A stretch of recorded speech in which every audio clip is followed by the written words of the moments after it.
Desert Hills Jordan High to kick off the 2017 Region 9 season for each team from Desert Hills High School. Hot temperatures here, Andy Griffin, as we welcome all of our listeners to the field here at Desert High. Yeah, we're streaming, we're on TV, we're all over the place. It's good to be here. Last year, I was able to drive up to Salt Lake County and do the game between these two teams. If you remember, Devin, Nephi Sewell did not play in that game. Ryan Hoppy, we're talking about two All-Staters, one of them an MVP, did not play in that game, and yet Desert Hills gave Jordan a heck of a battle. It ended up 28-21. It started out like a blowout, 21-0. Jordan was ahead. Desert Hills battled back and actually had a shot there at the end. If they could have gotten a stop on that last drive, they'd have gotten the ball back with a chance to tie the football game. But we saw some real maturation in that game from guys like Quinn Kaiser and Brock Perry. And speaking of Brock Perry, he's the man this year on the offense for this football team. Yeah, not the biggest running back you'll find, not the strongest running back. Pound for pound he might be, but he is explosive, quick, and he does have a very talented offensive line in front of him. And the news rippling through Southern Utah when Coach Carl Frankie joined me on my show earlier this afternoon about 5:15. It was Panay Sewell has an MRI earlier in this week, and he has a torn muscle, a torn labrum in his shoulder. Now, we get to the field, and Panay Sewell is in uniform, and Coach Frankie did allude to the fact that he was going to let Panay possibly test it out tonight, let him pull himself out of the game. You talked with Coach Frankie. Let's take a look at those coaches' comments brought to you by the Locker Room right now. And, of course, at the Locker Room, they have everything for athletes from the Pee-wees to the pros, 514 North Bluff. The game starts when you leave the Locker Room. Yeah, you know, Coach Frankie was very candid with me. He came up here and he said, you know, Panay Sewell is a guy who has meant so much to this team, not just this, this coming year, but in the future, or in the past and in the future. And he said, I felt like we needed to get him and let him try and do what he can out there. He says, it's a torn labrum. It keeps popping out the backside, and he said there's nothing we can do about that short of surgery. But we want him to go out there to experience at least the start of his senior year and figure out for himself what needs to happen, whether he needs to go on under the knife right away or whether or not he can play.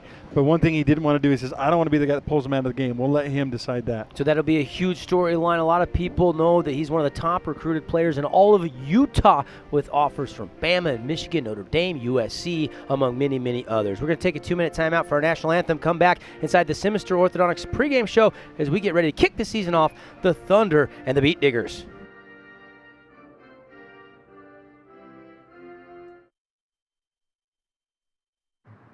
How can I help my daughter with her reading? Searching for help with Dachshund Reading. How can I help my daughter with her reading? Information on hot water heating. No. Sarah's bright, but when she's reading, she has trouble sounding out the words. World music, playing track now. No. Let me try. Our daughter gets confused about which details in a story are important. Which paper towels are most absorbent? What? Here are 5 product reviews. Why are you not getting me? See, I told you. Wait, I was trying to show you how Sarah feels every day. Frustrating, isn't it? Redirecting to understood.org. For the 1 in 5 kids with learning and attention issues, this is what life can feel like. Explore understood.org, a free online resource about learning and attention issues, designed to help your child thrive in school and in life. Understood.org, because understanding is everything.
Devin Dixon, Andy Griffin with you from Desert Hills High School.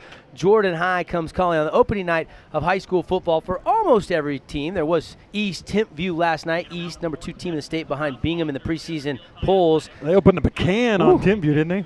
They did, and we'll see what tonight has in store for us here. Appreciate Finley Volkswagen. Check out Finley Volkswagen, the all-star lineup of new and pre-owned Jettas, Passats, 1333 Sunland Drive or stgeorgevdub.com. And Finley Volkswagen presents tonight's game simulcast on your Region 9 radio network, 97.7 FM, 1210 AM, and of course on sportsradio977.com, as well as CEC TV, TDS Cable Channel 22, and Marcus and James and Lauren and Dr. Dave and all the crew out here enjoying some Jimmy John's as a little pregame meal. Nothing wrong with that. And we're going to have the Jimmy John's Super Sub of the Game Award in the postgame show a little bit later on tonight. But as for this one, let's talk keys to the game. They're brought to you by Camping World St. George. And Andy, what's going to be important? And obviously all eyes will be on 5'8" Panay Sewell as he is trying to go for at least the first couple plays, but we don't know how long. Yeah, Coach Carl Frankie talked to us a little bit about, in the media day and since then about the fact that they're going to have to, at first, at least this season, be a kind of a ground and pound. You say, wait a minute, they run the spread. How can you ground and pound? Well, we all know you can run a lot of different things out of the spread offense. The star of this team, I said it before, and I really believe it, is going to be Brock Perry for Desert Hills offensively. And especially as you break in these 2 young quarterbacks, Noah Sewell and Logan Wilstead, you've got to kind of bring those guys along slowly, and the only way that will work is if you have a really good running game. We know the strengths of their offense, Devin, offensive line and running back. So I think they're going to try to run the ball a lot at first.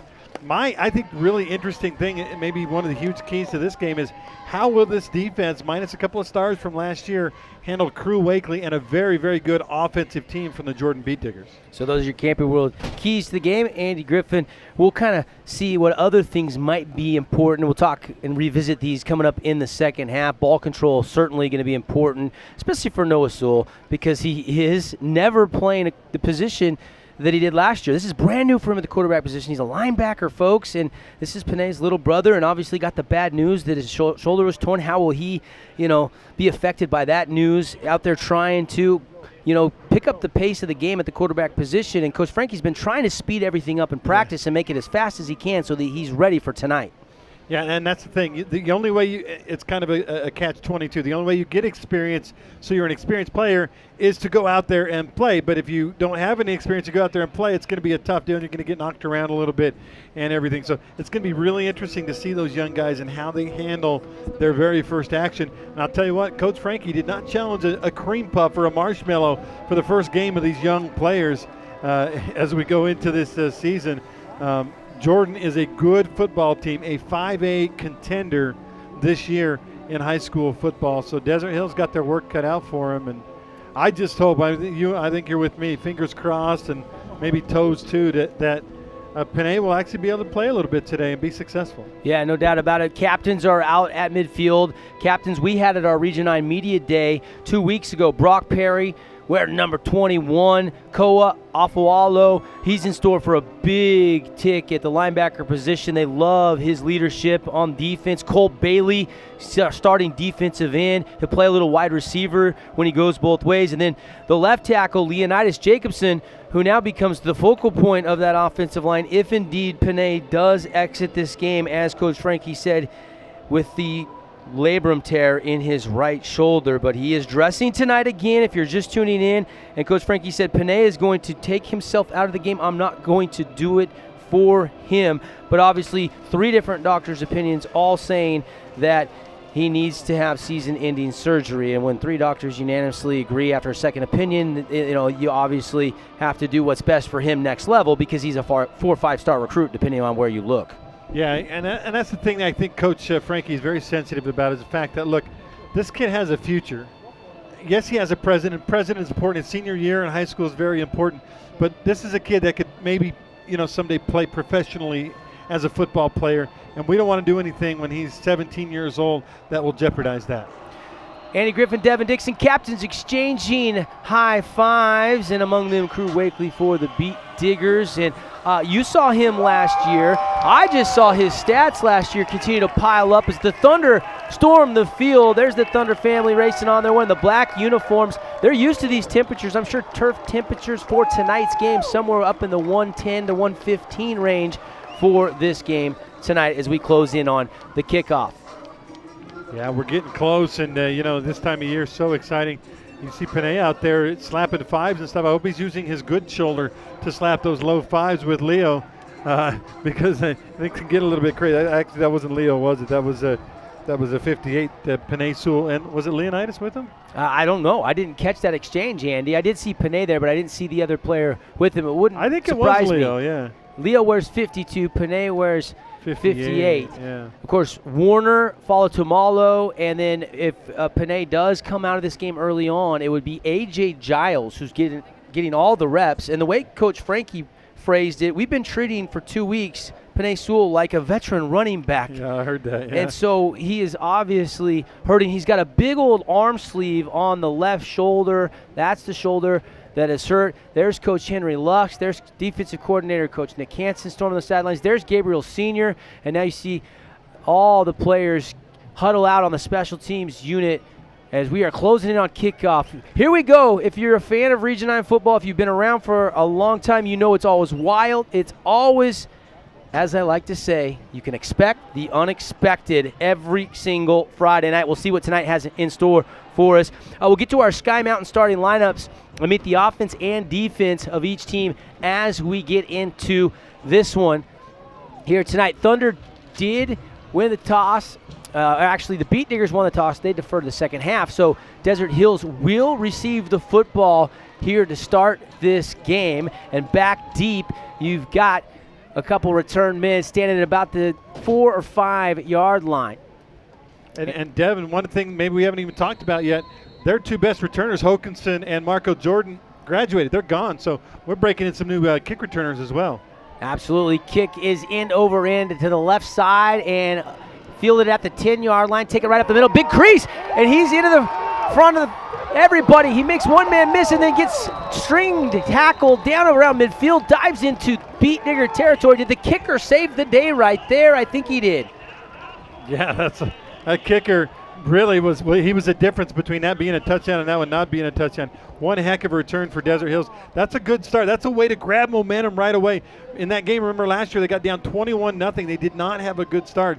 So that's a good start. And as I say that, Devin, I notice a little piece of yellow laundry way back at the 25-yard line. Yeah, this one's coming back. It looks like a legal block in the back or a hold.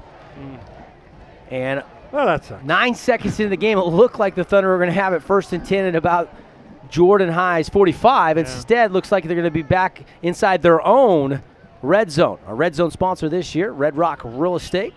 Score big savings on a home with a realtor from Red Rock Real Estate. They're going to spot this one.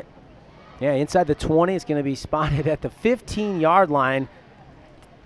And the Thunder, here's the sophomore wearing number 2, Noah Sewell. Do you dare throw a pass in the first play of the game with your sophomore? I don't think so. I think Brock Perry's going to carry it, and he's going to carry it a lot. Panay Sewell is in at right tackle. I'm watching him. He gets a pretty good push. They run to his side. And Panay, Noah. Yeah. Watching him closely, he kind of shaking his head a little bit there. He got a lot of that left shoulder into that block, and Noah keeps it for just a gain of a yard. That was it on first down. It'll be 2nd down and 9 from the 16-yard line. Yeah, that's a right read for the quarterback. He just couldn't quite squeeze through that hole. Noah Sewell's not a little, he's a sophomore, but he is not a little guy. He's a big, strong kid. No, he's 230 pounds. He's going to throw this one. It looked like a little double move, and Gavin Young was the intended receiver. Excuse me, that's Bo Barbin, the intended receiver, and it's incomplete. You do have Gavin Young who caught the flip back. You do have Bo Barbin who saw some varsity experience last year back, so they do have a couple guys, but you mentioned it earlier, a lot of their playmakers that caught most of the passes in the Air Arsenal last year are gone to graduation. And Gavin Young caught the most important one, though, and he's back. And he may never have a moment that big in his high school career, but what a big moment it was. 3rd down and 9. Sewell's going to throw over the middle, has it in and out of the hands of Gavin Young, and it's broken up by the Beat Diggers and a 3 and out for the Desert Hills Thunder. busy day in Region 9, by the way, as all 7 teams in action during this endowment week. Pineview on the road all the way up at Green Canyon. You say Green Canyon, is that Idaho? No, that's a new school up in Cache Valley. You have Dixie up at Springville. And Hurricane Tigers taking on Mountain View for the very first time in school history, taking on the Mountain View Bruins. Might get a win in that one, too. Mountain View does not have a great football program. So here's the kick. It's a rugby-style kick, and it's going to bounce out near midfield. It's hard to tell from our angle here on the near sideline exactly where that went out at. And they're going to walk it right to midfield, and the Beat Diggers will have excellent field position for their first drive of tonight's game. Yeah, that kind of hurts when you think about the chain of events that just happened, Devin. Remember, they ran the kickoff back further than where that punt went. They ran the kickoff back to the Jordan 45-yard line. Now they go 3 and out and have to punt, and the Beat Diggers with that great offense start with a really incredible field position right at midfield. Region 9 football underway. If you're listening on 97.7 FM or 1210 AM, you get home. You can stream this game on sportsradio977.com, or you can turn on TDS Cable Channel 22 from our friends at CEC TV, or shooting the pictures straight into your living room. Here's Crew Weekly. He's going to give it off the left side, and a nice hole opened up, and a big gainer right there on first down. Made one move to the outside, and then Jake Shaver, who did get a lot of carries last year, turned that upfield. That's going to be real close to a first down. Is there a flag down on the penalty? Looks like the officials are talking something over, and they're going to call an illegal block in the back against Jordan, so a race, a nice start for the Beat Diggers. Yeah, you know, first game you expect this, right? Lots of flags and lots of penalties and things like that, but tough start for Desert Hills because it cost them about 40 yards. For Jordan, it's only going to cost them about 14 yards. Yep. And so it'll be second down and long. And now another run right up the middle. Again, it's Shaver. Shaver's going to get that penalty back almost. Going to pick up 4 yards right up the middle. Look like tackle made there by Mason Krager. Might remember him. He's a catcher on the baseball team and going to be an integral part of this Thunder defense for defensive coordinator Nick Hansen. Yeah, athlete. Love to see these guys that play multiple sports. It's good for their futures. It's good for their presence, too. So here's second down. Call it 11 for Jordan. 10:07 left to go here first quarter on the Air Care Heating and Cooling clock. Air Care Professionals. We're going to have a false start. And that'll move back 5 more. Sun is hot. The shade will creep in as the sun sets in the west. But we're still probably an hour away from any shade on the field. Maybe a little less than an hour. I'm sure Jordan is thinking, wait a minute, we got over this hot weather up north. It's down in the high about 90, low in the 60s, but it's still toasty here. I imagine on that turf, Devin, it's over 100 degrees, and timeout taken by the Thunder. Timeout taken, and our timeout's brought to you by Hank's Riverwalk Grill. Take a timeout, enjoy delicious food. They're located at Sun River Golf Course. We'll step aside as well. Back in 60 seconds here on your Region 9 Radio Network and CEC TV.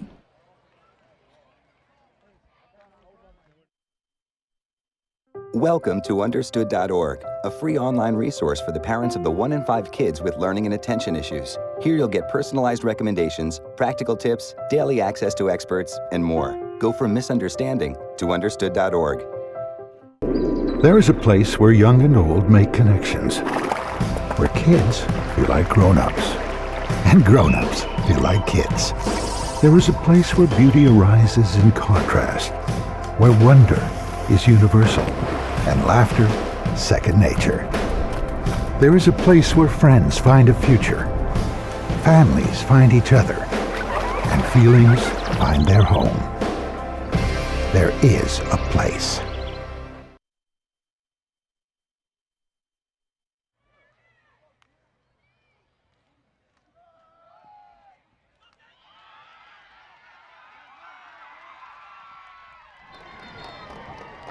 And there's a run off the left side, and a good one. And I think that was the quarterback Crew Weekly on the keeper, Andy, or was it Shaver with the running back? No, Wakely handed off to Shaver on that one. Just a little read play, and Shaver, he is shifty, made about 3 or 4 Desert Hills Thunder players miss.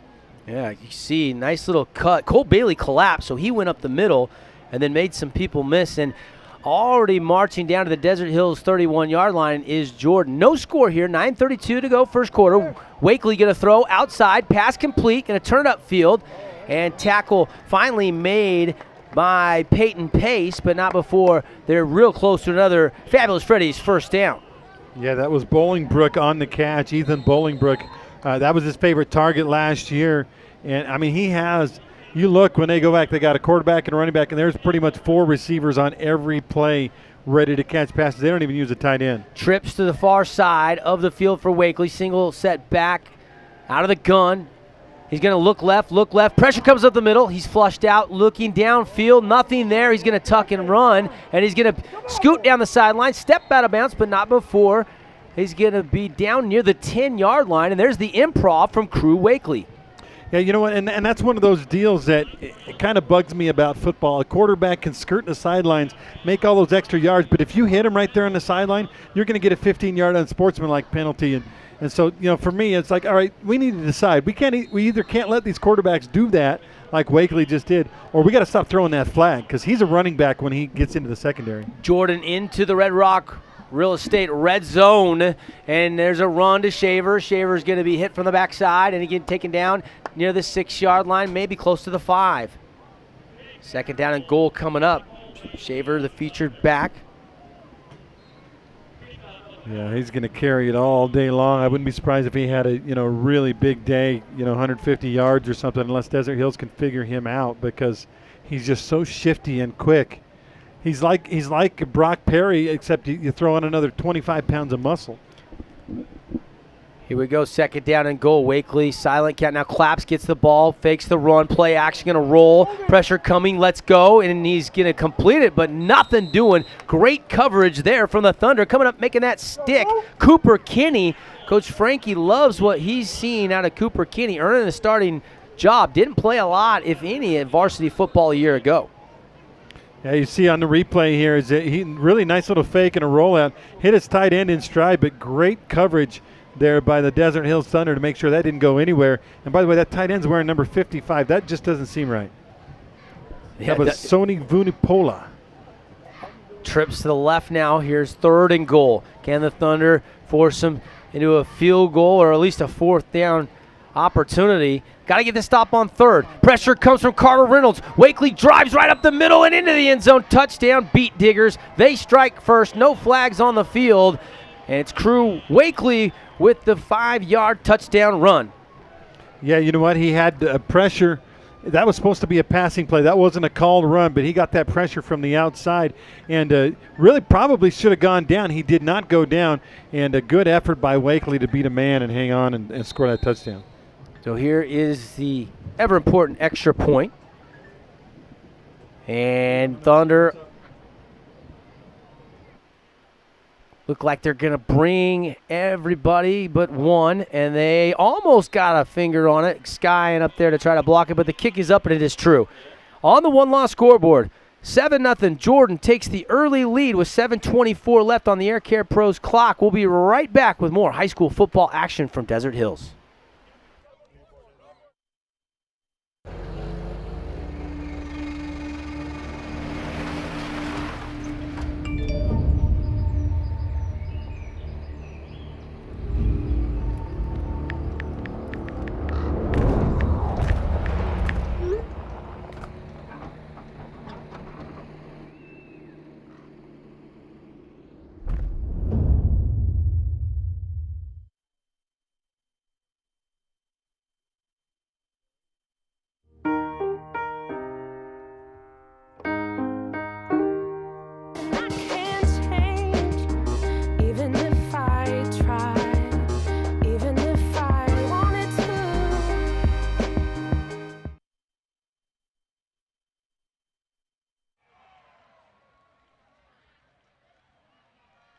Back here, 7-0. Jordan just scored. Crew Wakely, quarterback for the Beat Diggers, 5-yard touchdown run right back up the middle.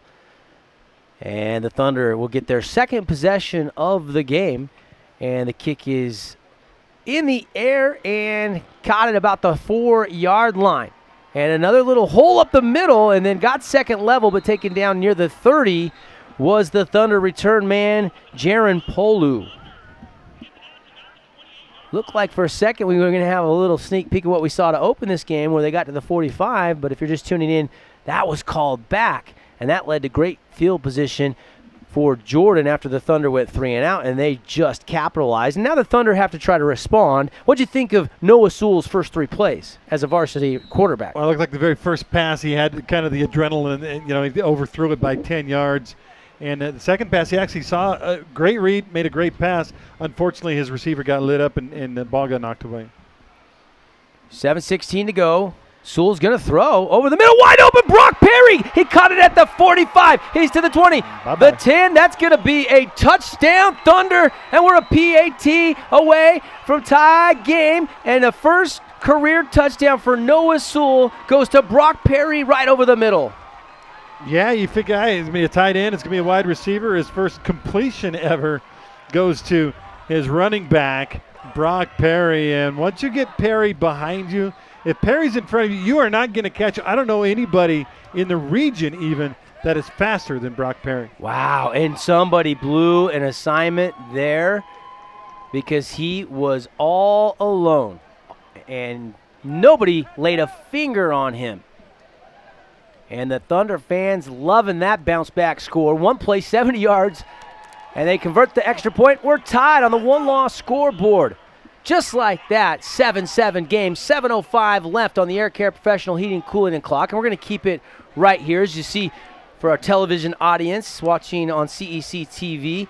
Little water bottle spraying down the neck of Noah Sewell. It is hot out there, Andy. It is, yeah, over 100 degrees down there on the turf. But Noah Sewell keeping calm. They've noticed something in the coverage. See him right there congratulating his brother, Panay, who has now played officially 2 series without coming off the field, Devin. Yeah, no doubt. And, Coach Frankie told us that, yes, it is a torn labrum, season likely over. Hearst Ace Hardware update for you. Hurricane has taken a 7-0 lead over Mountain View. This is the first ever meeting between those two teams, and Springville scored first against Dixie, if I'm not mistaken, but missed the extra point. That's a 6-0 game early on. Also got Beaver up 7-0 over Canyon View, and the Beavers have the ball back. Some updates there for you. And here's the kickoff, taken at the 5 by Shaver, and Shaver wrapped up at the 25 and taken down. And a really good stop. I believe that was Carter Reynolds on the tackle. And here comes one of the things you can do, Devin, when you platoon guys. So Carter doesn't play offense. Panay and Noah and those guys, they don't play defense. You can use some of those guys on special teams because they know they go out and make a tackle on special teams. They're going to go sit down for a few minutes and get a little bit of a break. So the Thunder defense, who did get sliced a little bit. Shaver already 3 carries for 30 yards on that opening drive. We'll see if it's a different back in the backfield. I can't see the number. It doesn't. Is that number 3? We'll find out. Crew Wakely is the quarterback, and it is Shaver offset. They're going to throw instead, though. Passes outside, and it's caught. Little out route. We'll pick up a couple. Nothing to that one. I don't have a number 2 in my roster, doggone it. It is the first game of the season. Yeah, we actually got to the ballpark here and realized that Jordan forgot to bring a roster, and they don't have a roster updated online anywhere. And so we had to create one real quickly. We had people typing and people making copies, and thanks to Mark Musgrave for helping us out on that. And what the roster we ended up with isn't even numeric. I mean, they have numbers, they're just not in order. So we're scrambling a little bit. No offense to Jordan, but 5A school, I know they got a new coach, but you got to have a roster ready for the first game. Come on. 4-3 defense here. Trips to the far side, single receiver to the near side. Wakely's going to throw it. He's going to slip it out into the flat. That's going to be caught. One man misses, and Koa Afualo finally makes the tackle, but not before Noah Henning catches that pass and takes it out near midfield. That's going to be a little shy there. About the 46 is where they'll mark him down. And this is what Wakely likes to do. Listen to Coach Frankie earlier today. He's like, we want to make him one-dimensional. We don't want him running the football on us. We're not sure he's that great of a passer. We know he's a great runner. Geez, he had, 700, 800, 900 yards last year running. But he can't throw the ball, too. You saw that one thrown perfectly. Trips again. Now play action. Looking to take a shot. Wakely airing it out. Has his man. Good coverage. Jump ball. And it is incomplete. In and out of the hands of the intended receiver. I think that was Henning again. Or Ben Lisk. Might have been Ben Lisk, number 9, the intended receiver. And you could make a case for offensive interference on that one. We had the perspective of seeing the whole play, but right before it comes into camera here, you see him push off. Yeah, a little bit right there, actually. Push off a little bit on the replay to try to get free. Really good coverage by Villafanua, Gio Villafanua. He's the one guy back from last year that started in the secondary and showing you why right there, making a nice play. By the way, there was a flag on the play, too. I didn't see the signal, but it's a 5-yard penalty. I believe the Thunder are going to take it. I would go ahead and decline it after that 1st and 10 incompletion, but looks like they're going to take it. 5:54 to go. Opening night for both these teams of the 2017 season, presented by Findlay Volkswagen. Starting to get some of the Sky Mountain starting lineups. Didn't have the complete starting lineup for you, but appreciate Sky Mountain. Get your tee time, 635-7888. Andy alluded to the roster issues we had. And there is a nice little pitch, but it's shut down. Peyton Pace coming up from the outside. Carter Reynolds from the inside collecting, give him half a tackle each on that play. Yeah, they try to get it wide to Shaver. I think he actually lost a yard on the play. Shaver, they're not scared to just get their athletes in open space. We saw that work pretty well on the first play of this drive, but now they're backed up 2nd down and 15 from the own 45, Beat Diggers 40, excuse me. Wakely, he's wiping the sweat from his brow. You can see it. Now claps his hand, has it. 4 receivers running routes, and Wakely's in trouble, and he shakes and bakes, makes Reynolds miss, and gets what he could back, but he's going to lose a yard. Carter Reynolds, the state champion in the 110 hurdles and the 300 hurdles, and got really good pressure on that one. He's used to working out. He's used to working hard, but that time he just let that little quarterback get away from him. Ended up being about a loss of 1, but should have been a loss of about 7. Green Canyon and Pineview both already scored 4 minutes into the game at 7-7, and Dixie is on the board and takes a 7-6 lead. Amanaw Quinn with the first Flyer touchdown, a shovel pass from Jacob Barbin. Appreciate Hearst Ace Hardware keeping us up to date on all the Region 9 scores. Wakely now on 3rd down, looking to throw. Surveys, lets it fly, and overshot his man just a little bit, and he had a step behind the defender, Dawson Mayfield, and Desert Hills defense gets the stop, and they'll have to punt the football back to the Thunder. I almost feel like the receiver didn't get his eyes around quick enough, because you see right there he's finally looking for the ball, but when that pass was thrown, I don't think he was even aware of where the ball was coming. He was open, but the quarterback anticipating. In that first game, you got to get your timing down with these guys. Just under 5 minutes to go on the Air Care Professionals heating and cooling clock. And Thunder and the Beat Diggers tied 7-7. Jordan scored first. Desert Hills a one-play 70-yard touchdown. Perry caught it from Noah Sewell. And now they're going to get the ball back. The punt is low and it's taken, but it is knee touched. I think Gavin Young just maybe had the knee touch. I think he signaled fair catch right in the last second, too. So they'll mark it down right where he caught it, which will be inside the Thunder 30 at about the 27-yard line for the third series of the game for this offense. And again, Panay Sewell, not with it. Now he's jogging over there, and now he looks like he is going to stay in this game. Kind of funny. We talk about him being gone for the year, and I was with you. I was like heartbroken, and I know this team has been heartbroken, but Coach Frankie said, we're going to let him at least go out there and try and do what he can, and so far he's done all right. Yeah, I mean, obviously I seem to still feel like they're going to have to shut it down and do the surgery probably soon. Yeah. But if he can play through the pain, then that's what we're seeing right now. Panay Sewell's helmet comes off. He's still blocking right now. He's getting a fist to the face, and the run goes up the middle for about a 4 or 5 yard gain. Now he has to come out for a play because that's a high school and college rule. Your helmet comes off, you got to go out for a play. He looks okay, though. He's a gentle giant, as Coach Carl Frankie put it. And another update for you real quick. Snow Canyon 14, Uinta nothing. That game late first quarter. Good start for the Warriors. Warriors might be one of those teams this year that flies under the radar, but they're going to be pretty good. There's Sean Norton trainer from Intermountain Sports Medicine. We'd like to thank Sean Norton at Intermountain because they provide all the athletic trainers for all the high school teams in Region 9. And he came over to Panay Sewell, wrapped something up. Now he's going to go back out on the field. Yeah, they need a very short gain on 2nd down and 5. It's going to end up with an important 3rd down and 4 now.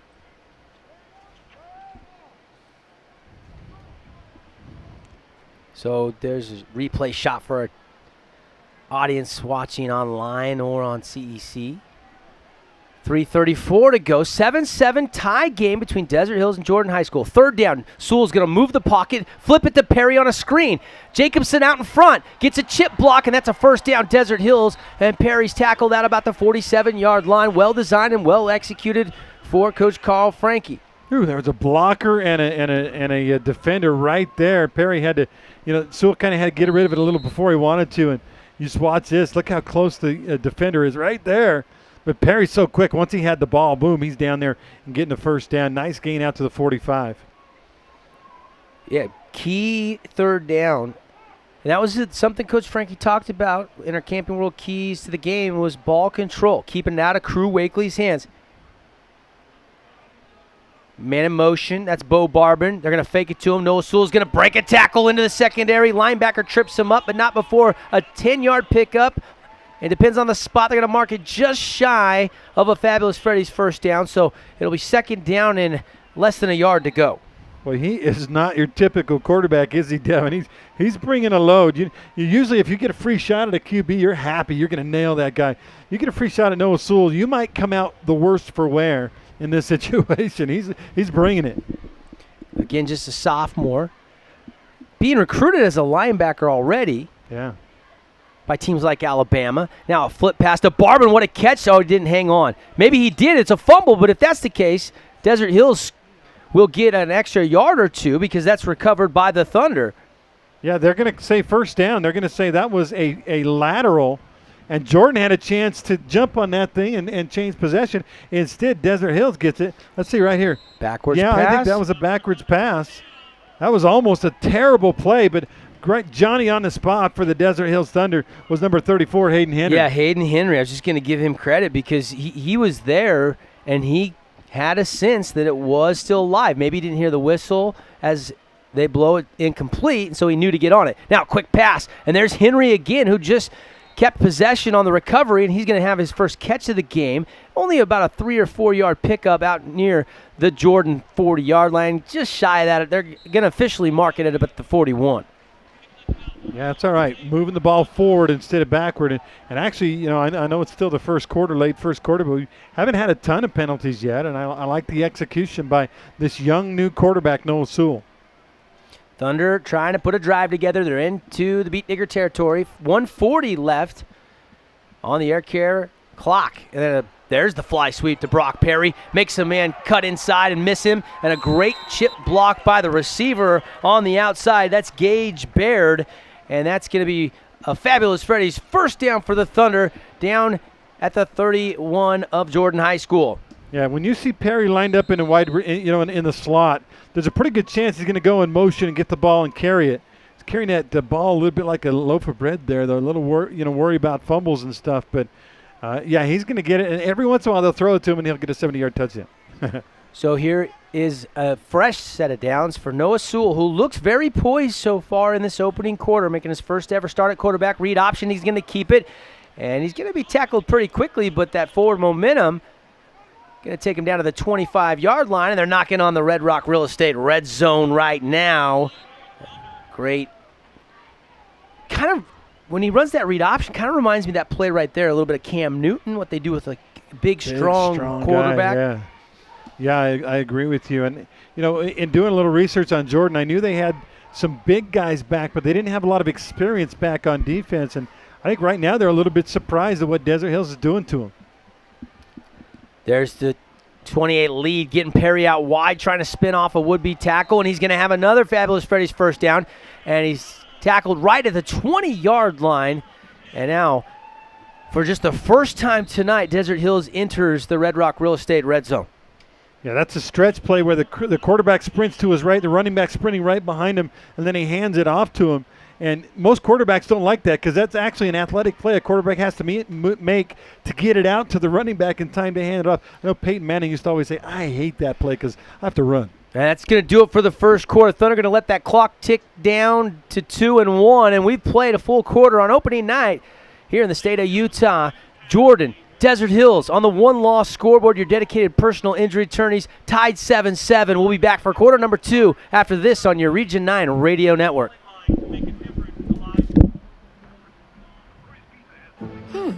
Maybe you can make retirement happen. After all, you made this vacation happen. Double points with every purchase? Cleverly merging promotions. Love it. Cross-referencing travel sites. And booking all your flights with those... Vouchers. I got us bumped. They were like, oh. But now they're like... Aloha. You aced this vacation. Now get the tips you need to get on track at aceyourretirement.org. After 15 years of smoking, Eva Marie quit.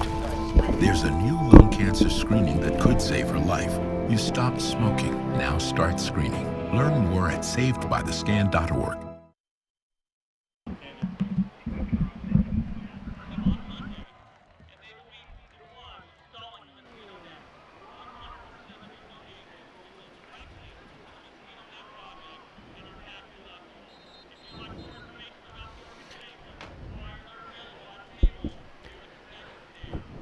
Back live here on CEC TV, also streaming on sportsradio977.com. Yeah, there's the magnifying glass on Panay Sewell there. The big guys out there. Devin Dixon, Andy Griffin. Yeah, Panay Sewell staying in. He played the whole first quarter. He's playing quarter number 2. It's still feared he's going to have to shut it down for the season and have surgery on the torn shoulder, but he's fighting it out. Might be the only game he plays all year. Throw over the middle, and it's complete. And a big hit, and still fighting for yardage.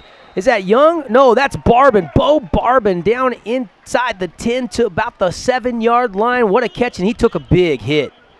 Yeah, the book we had heard, the things we had heard about Sewell is great runner, big guy, strong guy, not a super accurate passer. Well, if that's the scouting report, we need to get a new scout because he's been on point except for maybe the first pass of the game. How about this now? 4 for 5, and he has got 91 yards already. Noah Sewell has come out and thrown the ball effectively in this game. Now he puts different running back, Colton Madsen, offset to the left.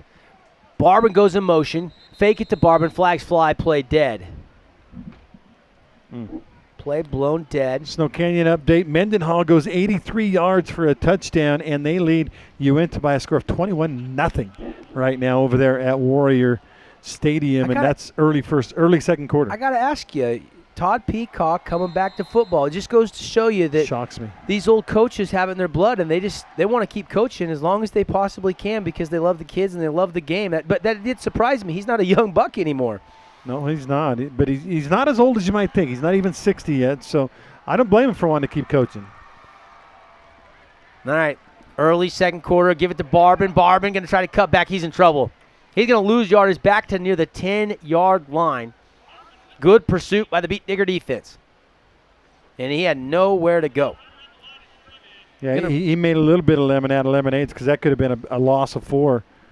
Yeah, missed block there by Kina Tuafa, and that really blew that play up. And they'll show him that in film, and he won't do that again for a while, I don't think. You don't want to see that in film. He ran right by that block. They'll probably play it like 3 times in a row, too, for him. I know my old high school football coach would have done that, old Bob Nelson. And now we got a timeout on the field brought to you by Hank's Riverwalk Grill. Take a timeout, enjoy delicious breakfast, lunch, or dinner at Sun River Golf Course is where you'll find Hank's Riverwalk Grill. Just a quick 45-second timeout. We're back to the action here on CEC TV and your Region 9 Radio Network, ESPN 97.7.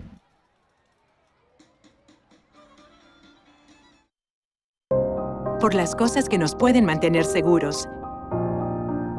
Y ahora, las que llevamos con nosotros ofrecen alertas inalámbricas de emergencia. Por medio de un sonido y vibración particular, estarás al tanto donde quiera que estés. We just finished dinner and it was time for homework. He hates homework. It makes no sense. I don't know how he finds anything in his backpack. I can't find my backpack. I couldn't even read his handwriting. Holding the pencil makes my hand hurt. I know he's bright. Why is it so hard for me? He's I'm just gotta trying as try a hard little as harder. I can. When you can see learning and attention issues from their side, you can be on their side. Go to understood.org, a free online resource with support and tools to help your child thrive.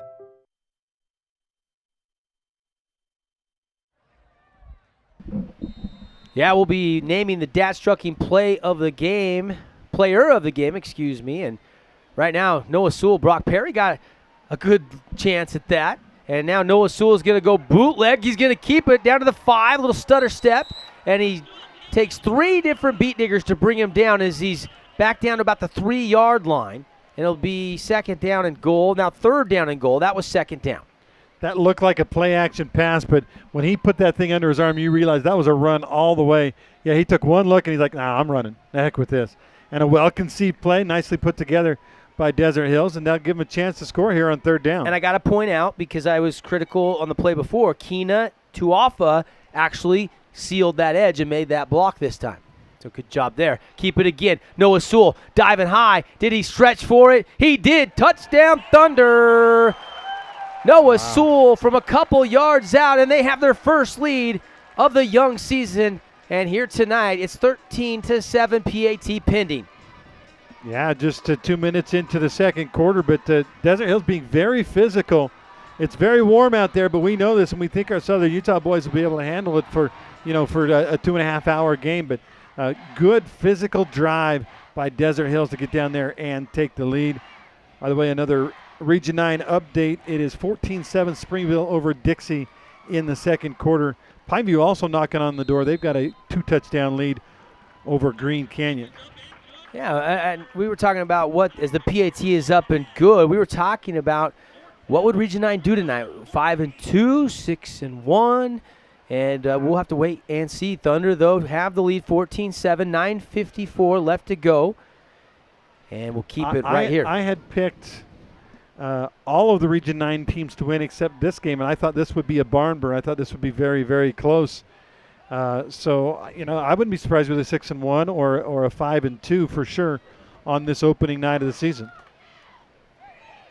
The one I didn't think would happen is happening, though. Beaver leads Canyonview 19-0 in the first half of that game. So it looks like maybe Canyonview coach Skylar Miller may start his career as a head football coach on a sour note. Yeah, real quickly, tonight's game brought to you by our friends at Jimmy John's. A little bit later, we'll select the Jimmy John's Super Sub of the game. 4 Southern Utah locations. Freaky fast delivery, what you'll find. 21-14, so it's a 7-point game, Pineview over Green Canyon. Could be a shootout over there. We're still in the first half. Here's Shaver, the return man. Stops and then starts back up the middle, waiting for some blocks to develop, but Thunder special teams keeps him just shy of the 27-yard line, and here comes Crew Wakely and this potent beat digger offense. Crew Wakely threw for 3,500 plus last year, ran for another 1,000 plus last year, and had right around 50 total touchdowns last year. 4 of those coming against Desert Hills in the season opener. So here is Wakely, works really exclusively out of the gun so far tonight. Don't see any point to put him under center, quite frankly. Got a little pistol here. They got a fullback and a running back with them, and fullback makes a hole for Shaver on that one for a gain of 3 or 4. Cole Bailey crashing from the DN was left unblocked, but on a weak side, they're blocking strong side. No point to block him, but still the Thunder defense limiting that run to just about a 3-yard gain out to the 30-yard line. It'll be 2nd down and 7. Good crowd on hand for the season opener here. Now they pull the fullback. They got 2 wides to either side. Gonna be no, it's another handoff. I thought they were going to throw it on that one. Draw play to Shaver, and he's going to have a Fabulous Freddy's first down. Going to pick it up out to about the 39-yard line. Fuel it up, wash it down. You and your car feeling fabulous. Check out their car wash club at Fabulous Freddy's. You get unlimited monthly passes for one low price of $25 a month. Coach, you wash your car every day, Andy. I probably would, too. Coach Esplin might have to shut things down early for Snow Canyon. They're up 28-0 in the second quarter over Uinta and Coach Todd Peacock's crew. Wakely's going to run a design quarterback draw right up the middle, and he's going to pick up 5. They did give him the first down, so that first down run's going to pick up about 5 more, just shy of 5 more. It'll be second down. We'll call it 6. Off Koa Afualo on the stop for the Thunder from his middle backer position. Some of the other Sky Mountain starters, you got Jake Stokes out there at linebacker. You've also got Drew Meredith in that linebacking core. Some new names for you Thunder fans. And now a short pickup again, if anything at all, maybe a yard or 2 tops. And a good stop that time by Tavita Nuapulusu. Big defensive lineman with a lot of vowels in his name. I'm surprised they have it's been a very conservative game plan so far for Jordan. I'm surprised they haven't kind of let Wakely do his thing, kind of go crazy, but a lot of running by the quarterback and the running back and not a lot of throwing yet. Trips to the right side, Deb. And Wakely's going to probably look to throw that quick pass. He does. They're going to take a shot, and the receiver kind of got checked up. Now there's a flag down in the trenches. Cole Bailey and one of the Beat Digger offensive linemen, I think that was Big 74, exchanges some words, Nick Cobley. And who's this going on? Well, Jordan's walking backwards, but Cole Bailey's the one with his hands on his hips. It should be a post-play penalty. It should be 4th down because the flag came out, to me, right as the play ended when the guy caught the ball out of bounds, and therefore should be a dead ball foul. Well, I don't know if it looked like the Thunder were in a bump and run coverage. It's a legal man downfield against the Beat Diggers. Oh, so it wasn't a dead ball foul. It was just a very late flag. Correct. But Desert Hills should be able to decline that. And they'll have to kick the football. It'll be 4th down. Unless they want to go for it. It looked like a jailbreak on that. I thought they were running a screen pass because the defense got in so fast on Wakely. I guess it was going to be a fade pass, but bottom line is Wakely didn't have time to think about anything or do anything, and now they're going to have to punt the football on 4th down and 4. I'm a little surprised. It looked like some indecision there for the Jordan High coaching staff. It's only 4th down and a long 3, but you are inside your own territory. Ball spotted at Jordan's 46, and then they do indeed throw the unit out there to kick the football. Non-region game, so Desert Hills has to be thinking they could try to fake it here. But they won't. They'll kick it and try to pin the Thunder deep, play the field position game. It's only a 1-possession score right now, and a great kick. Takes a nice little bounce, and it's going to be down inside the 15, rolled down around the 11-yard line, and that's where young Noah Sewell will have another offensive possession. Desert Hills just had a really physical drive. You know, they were able to move the ball quite a ways down the field.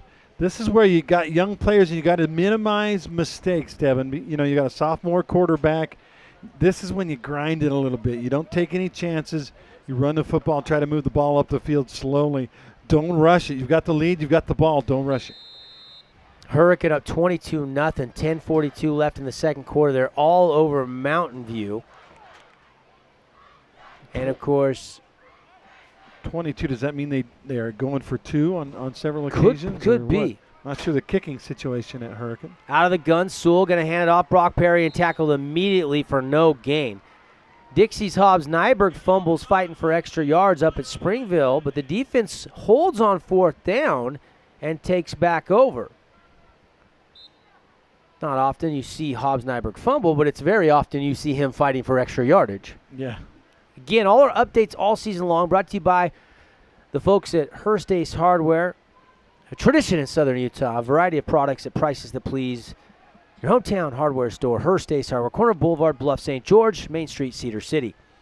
Sewell going to throw, got all day, that offensive line. Now he's going to decide to tuck and run, and they shed a block and make a stop, and he's limited to just a yard at best. Maybe got nothing. Yeah, he only had 3 guys in pattern, so that's 7 guys back there blocking for the quarterback. They did a fantastic job, but those receivers just couldn't get open with 3 receivers and 5 defenders in the defensive backfield. Hey, again, with Desert Hills already scoring 14 points tonight, when your team scores 25 points or more, head to Yogurtland after the game tonight and ask for your free Holbrook Asphalt Big Score dessert. You get a 5-ounce free yogurt compliments of Holbrook asphalt, and the Thunder nearly halfway there. 6:10 left to go, second quarter. Sewell going to throw on 3rd and 10, and it's incomplete. Barberton was there just a little too tall, and the Thunder go 3 and out.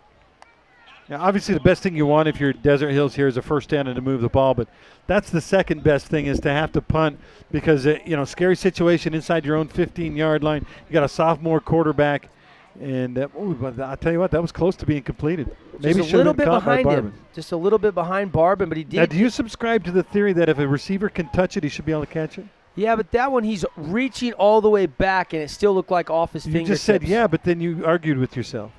I would say that was a bad throw. I would have caught it, though. And, a big hit on the kickoff return. Thunder player goes down, but only about a 4-yard return as the rest of the special teams unit stops the beat digger right at midfield. So Jordan going to have good field position. Didn't that look like an illegal block to you?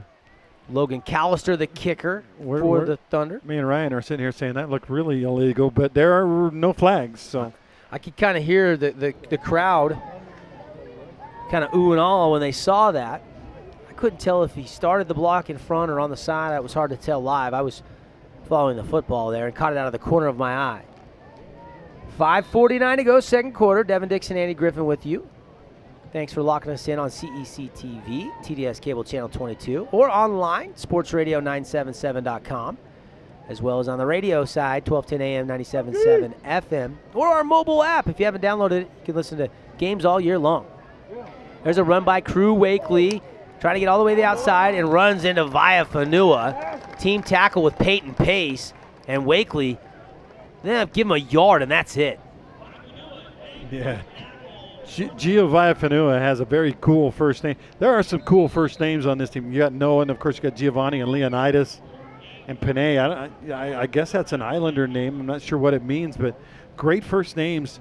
And I think Giovanni says, my first name is better than yours, Crew. That's why you got no yards on that play. 5:13 to go. Wakely out of the gun.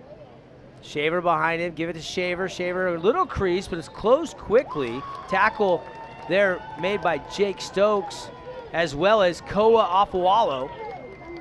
Afualo, I think, leveled the biggest part of that hit. I know Coach Frankie says, I expect big things out of Stokes this year. We need him to be in on almost every tackle this season in the middle part of the field. Clock ticking. 4:38 to go. Desert Hills leading 14-7. Noah Sewell has accounted for 1 rushing and 1 passing touchdown to Brock Perry. Wakely going to tuck and run. Has a little seam on the outside. He's going to have a Fabulous Freddy's first down inside the Desert Hills 35. Yeah, the outside linebacker had to run with the running back on the pass pattern. Wakely recognized there was nobody out there and said, hey, I got me a big old lane. See that right there? He recognized it and goes, whoa, wait a minute. There's nobody there. And you can see on our Fabulous Freddy's replay there, just a good run for Wakely for about 20 yards and a first down. Make that 15 yards.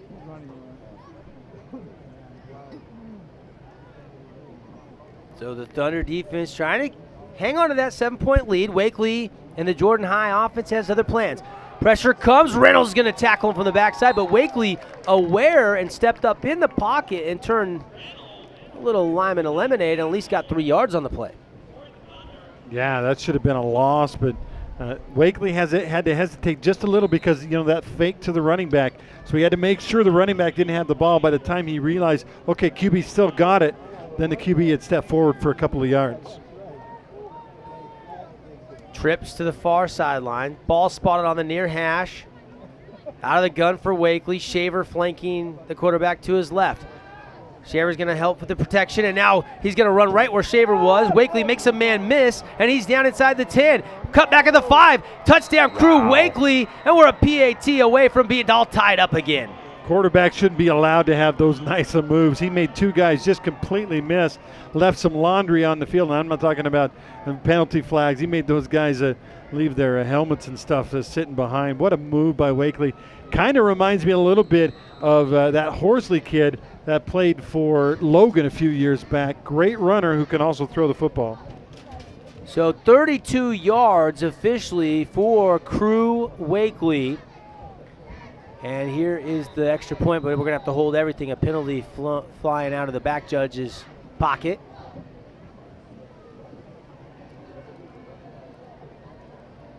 (13-7) still, and this is a false start against the Beat Diggers. Yeah, it should be 14-13, and then they'll kick that thing from a few yards back, but don't think it matters to Emily. And by the way, the kicker for Jordan is a female student by the name of Emily Blumel, and she doesn't have a ton of distance as far as her kicks, but very, very accurate. I'd love to see that. I played 20 years ago high school football, Andy. We had a young lady by the name of Sarah Craver that played football for her freshman, sophomore, junior year. And the PAT is up and good. Nice kick, young lady. Crew Wakely putting the Beat Diggers back on the scoreboard to tie this game up with a 32-yard scamper here on your Region 9 radio network. And the one-loss scoreboard has us knotted up 14-14. We'll be right back. Open road, here comes the Heffley family. Whether it's a short trip or a long haul. Estimated time, 47 hours. They will beg. You're hungry? I'm happy to provide. They will plead. Deep fried butter on a stick. But whatever you do, don't wimp out. Now you're talking? Make them buckle up. He can't hurt. Remember, safety first. Cheese curls second. Are you orange?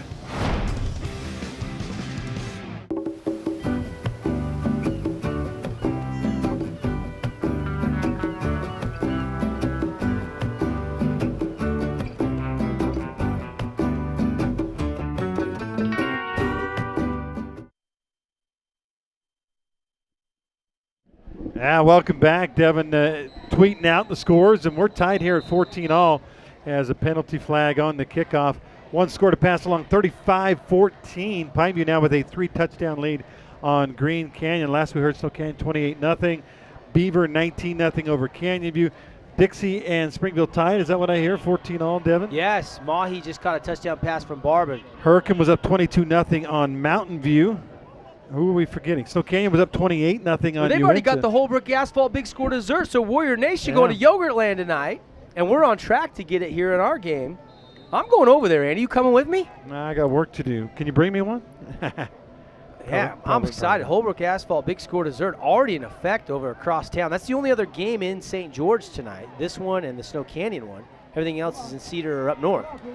Kickoff returnable. And not going to get much, but get out across the 20 to about the 22-yard line. Looked like Cooper Kinney made a wrong cut right into the special teams. Well, and they had scooted up because the kicks have been shorter, and he actually had to go back to retrieve it. So all his forward momentum was gone, and you know, all things considered, they're lucky to get it out to the 23. So here is young Noah Sewell. It's funny because his Twitter handle is Young Sewell. Yes, it is, yeah. The sophomore. Baby brother to Gabe, who played here. Nephi, who just graduated and helped win that state championship. And Panay. That's an athletic family right there. Bunny Sewell's little brother's on the offensive line. He's a cousin. And they run on the fly sweep is fake. They go right up the middle, try to break it to the outside, and got about 3 yards on the pickup. That was Noah Sewell with the quarterback keeper. Yeah, Bundy was an all-state lineman last year. Going to SU. Great year, yeah. Good player. Very good. Boogie Sewell was Bundy's older brother. What's Boogie doing nowadays? He just got back from an LDS mission about 3 weeks ago. He was a big man. I asked Panay's big. Boogie's big, too. I asked him if he was still going to go to the University of Colorado. He said no, that offer and that ship sailed. So he's going to kind of evaluate, get back into the flow of non-mission life, and then decide maybe next year if he wants to try to continue his college football playing career. There is Brock Perry, and he keeps his feet out near the 40-yard line. That's a pickup of almost 14, maybe 15 yards. Brock Perry, what balance. Yeah, you know what? He is so good at balance, and the other thing that really impressed me about Brock is, and Coach Frankie alluded to it in our media day, he's at top speed after 2 steps. And if you get him with a head of steam, you better grab and hold on for dear life because that kid will fly. Yes, indeed.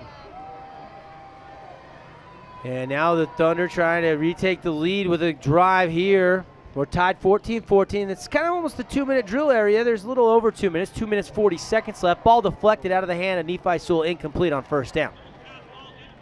Panay's back there. He was blocking, trying to keep his quarterback safe on that one. And man, for a kid who's supposed to be out for the season, he's hanging in there. You know he's in pain. You and I have been both, Devin, experiencing some knee pain lately due to our advanced years. You're almost 40, aren't you? Yeah, 38, bud. Yeah, and I'm somewhere near 50, and that's all you need to know. But our knees are not what they used to be. But this young man with a torn labrum in his left shoulder, still out there getting it done. And now they're going to keep it on the ground and nothing doing there. And coming into the backfield, making a nice little stop. I think that was number 15, Elijah Fawson, the linebacker, coming up and filling, and 1 yard loss on the play. Big 3rd down and 11 coming up. Noah's shown some pretty good accuracy so far in this game, Devin. So I think you go ahead and let the sophomore throw the football. It would be a passing situation. Henry Lusk, Gabe Sewell, co-offensive coordinators. Henry Lusk, great career at the University of Utah. Joined the team as a coach last year. Of course, Gabe Sr., Panay, Nephi's father. Shotgun, nothing there. Gonna tuck, gonna run. Makes a man miss, makes 2 men miss. First down, Thunder. Noah Sewell pounding defenders for the Fabulous Freddy's first down. Are we witnessing the birth of a star back there at quarterback? We know he's a great linebacker. They're not letting him play linebacker right now. He's only playing quarterback, but what a great run by Noah Sewell. The parting of the White Sea right up the middle. I guess that was Moses. Darn it. The analogy was almost great, right? Yeah. He's got the wrong prophet. What a big first down on the ground. What a luxury. And a quick shovel pass to Brock Perry, trying to get the edge. He does. He turns it upfield to the 40, down to the 35, and driven out of bounds there.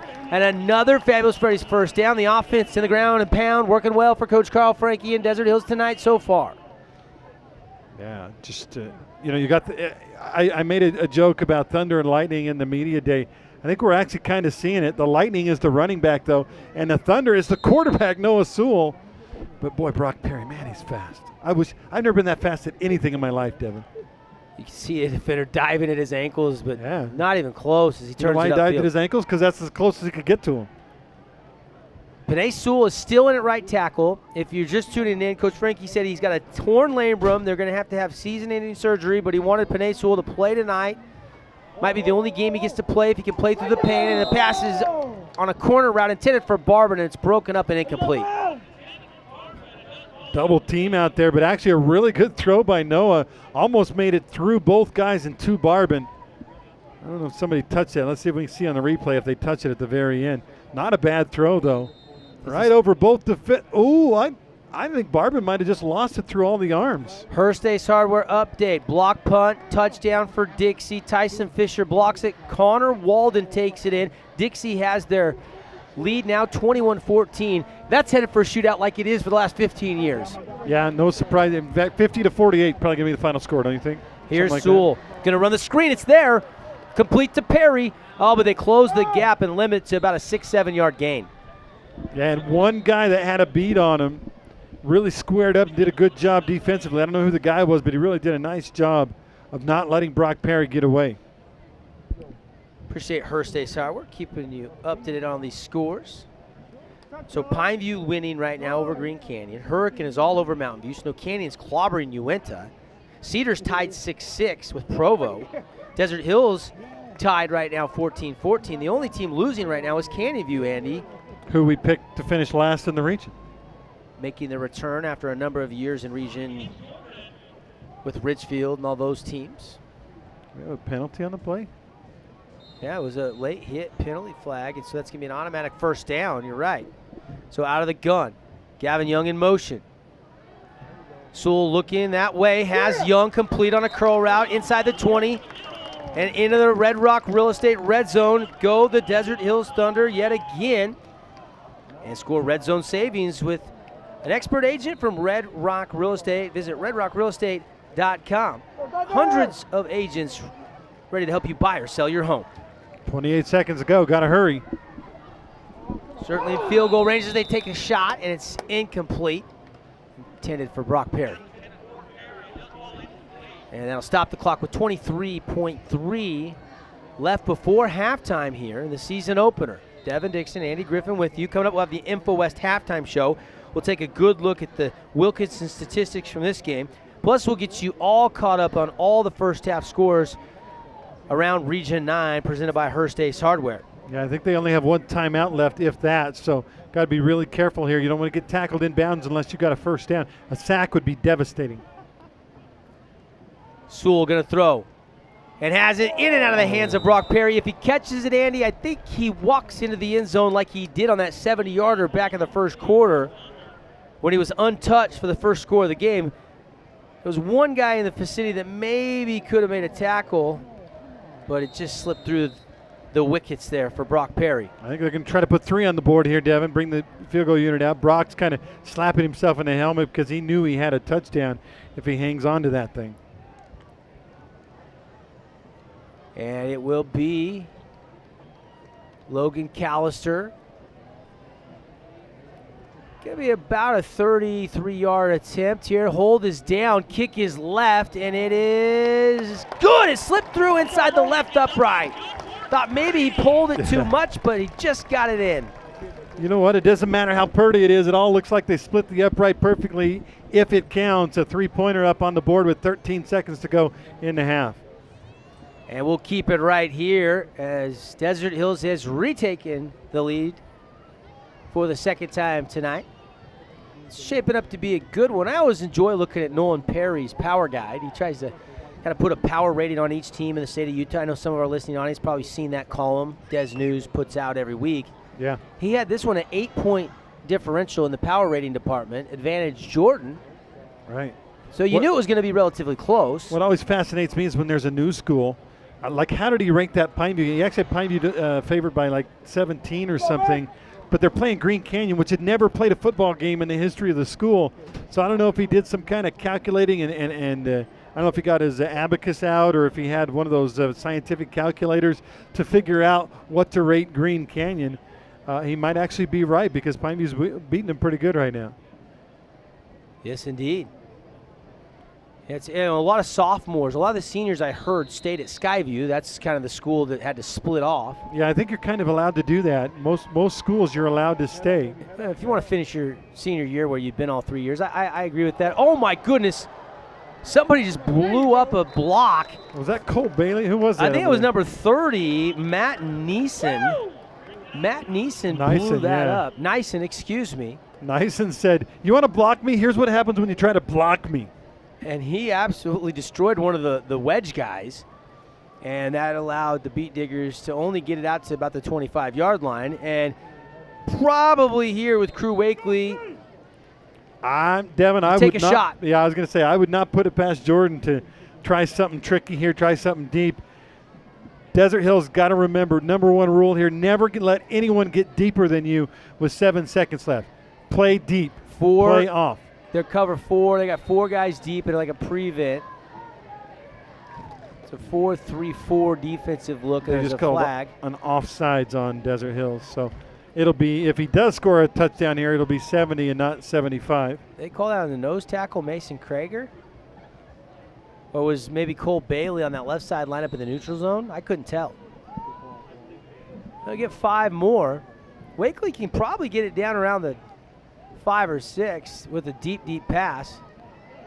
Pressure coming. He's rolling outside the pocket, and he's not going to get a pass off. He's taken down. He'll get a couple of yards out near the 30, and that'll end the first half. An exciting first half, 17-14. Thunder have a 3-point lead. Andy, your quick thoughts on what we saw here tonight so far?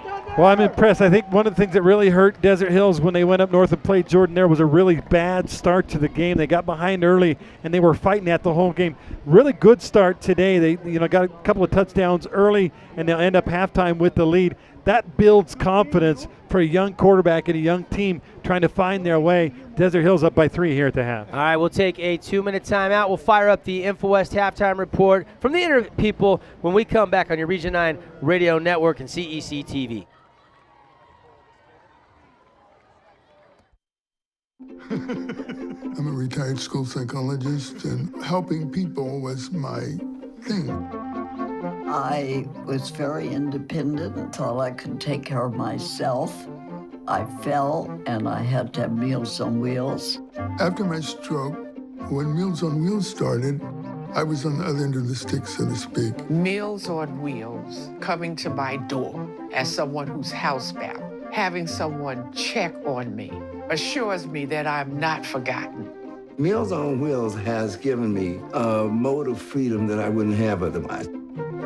We're the clients. We are the clients. We are the clients of Meals on Wheels.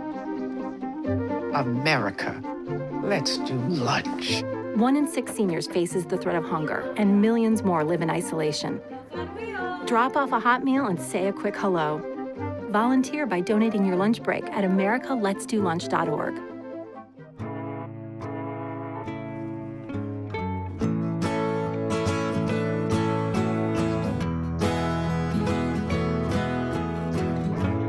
Wake the sun, tell him that I've begun to dream of things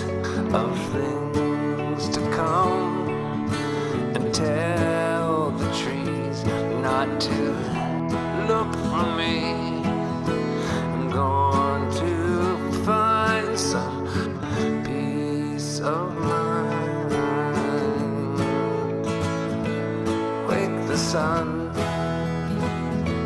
wake the sun, wake the sun, wake the sun.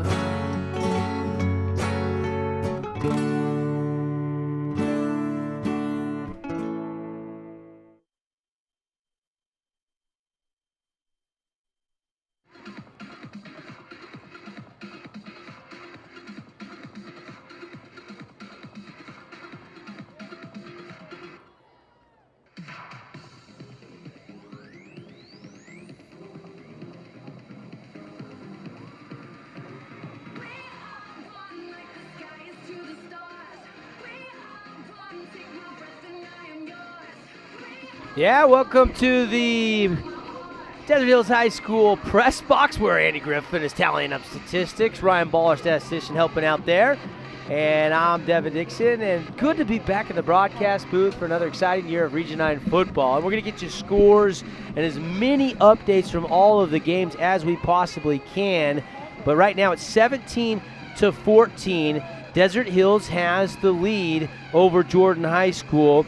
Take a look at some quick Wilkinson statistics from the first half. Yeah, let me start off with the scoring summary for you. Yep. We'll talk about the touchdowns, and I'll let you go over some of the stats in the game.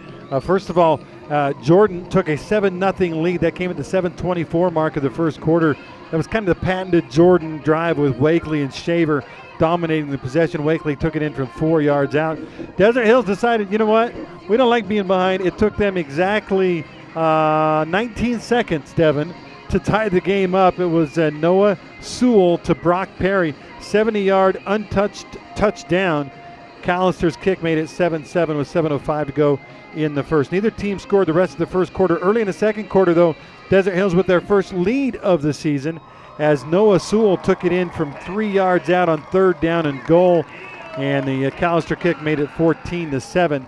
Jordan finally, after an exchange of punts, got the game tied up with Crew Wakely, an absolutely scintillating 32-yard touchdown run that tied the game at 14-14 with 3:36 to go in the half. But Devin, how about the sophomore quarterback Noah Sewell with a little 2-minute drill? There was 3.5 minutes left, but he used that little 2-minute drill to lead his team down the field and get a huge field goal right before halftime.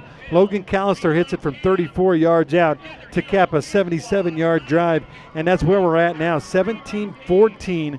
Thunder leading 5A Jordan here at the break. Yeah, and the big storyline is Coach Frankie himself told us live that the MRI came back torn labrum on Panay Sewell. Got the results back last night. They got 3 different opinions. All the doctors said the best thing to do is to have season-ending shoulder surgery, but he is allowing Panay Sewell to play tonight through the pain, assuming this might be the only game of the season he gets. We don't know that. He looks pretty good out there, Andy. He doesn't seem to be grimacing a ton, but Coach said, look, hour and a half before the game, we're in the locker room, and Panay comes up to me and he says, Coach, I want to play. And Coach is like, but you got a torn labrum. You can't play. And Panay said, Coach, let me go out there. It's my senior year. Let me go out there and try. And you know what, Devin? He's played every down offensively of this first half. And I'm with Carl Frankie. I'm like, look, it's your senior year, your injury, your pain. If you can do it, do it. I'm not gonna stop you. Yeah, and he's been great. He has. You got to give him a ton of credit. And we don't know what this means moving forward. That'll sort itself out. The fact that he's out there with his brothers playing right now is huge. And again, they think that the injury happened at the Nike opening, up in Oregon over the summer in some one-on-one drills. Just got update that. Let's take a look at some stats first. Then we'll give you some updates. We got a lot to get to here in our Info West halftime show. Let's start with Jordan High School. Crew Wakely, 5-7, 31 yards. And really, Desert Hills didn't give him anything deep. He took some shots. I think he was actually 5 for 9. I think he had a couple shots that were incomplete. But a pretty good job stopping him. Both touchdowns came from Shaver on the ground. He had 9 carries, 73 yards, and 2 touchdowns in that first half. As for Desert Hills, Young Sewell, he was doing work. An impressive performance. Ran for one, threw for another, the 70-yarder to Brock Perry, so his statistics look really, really good.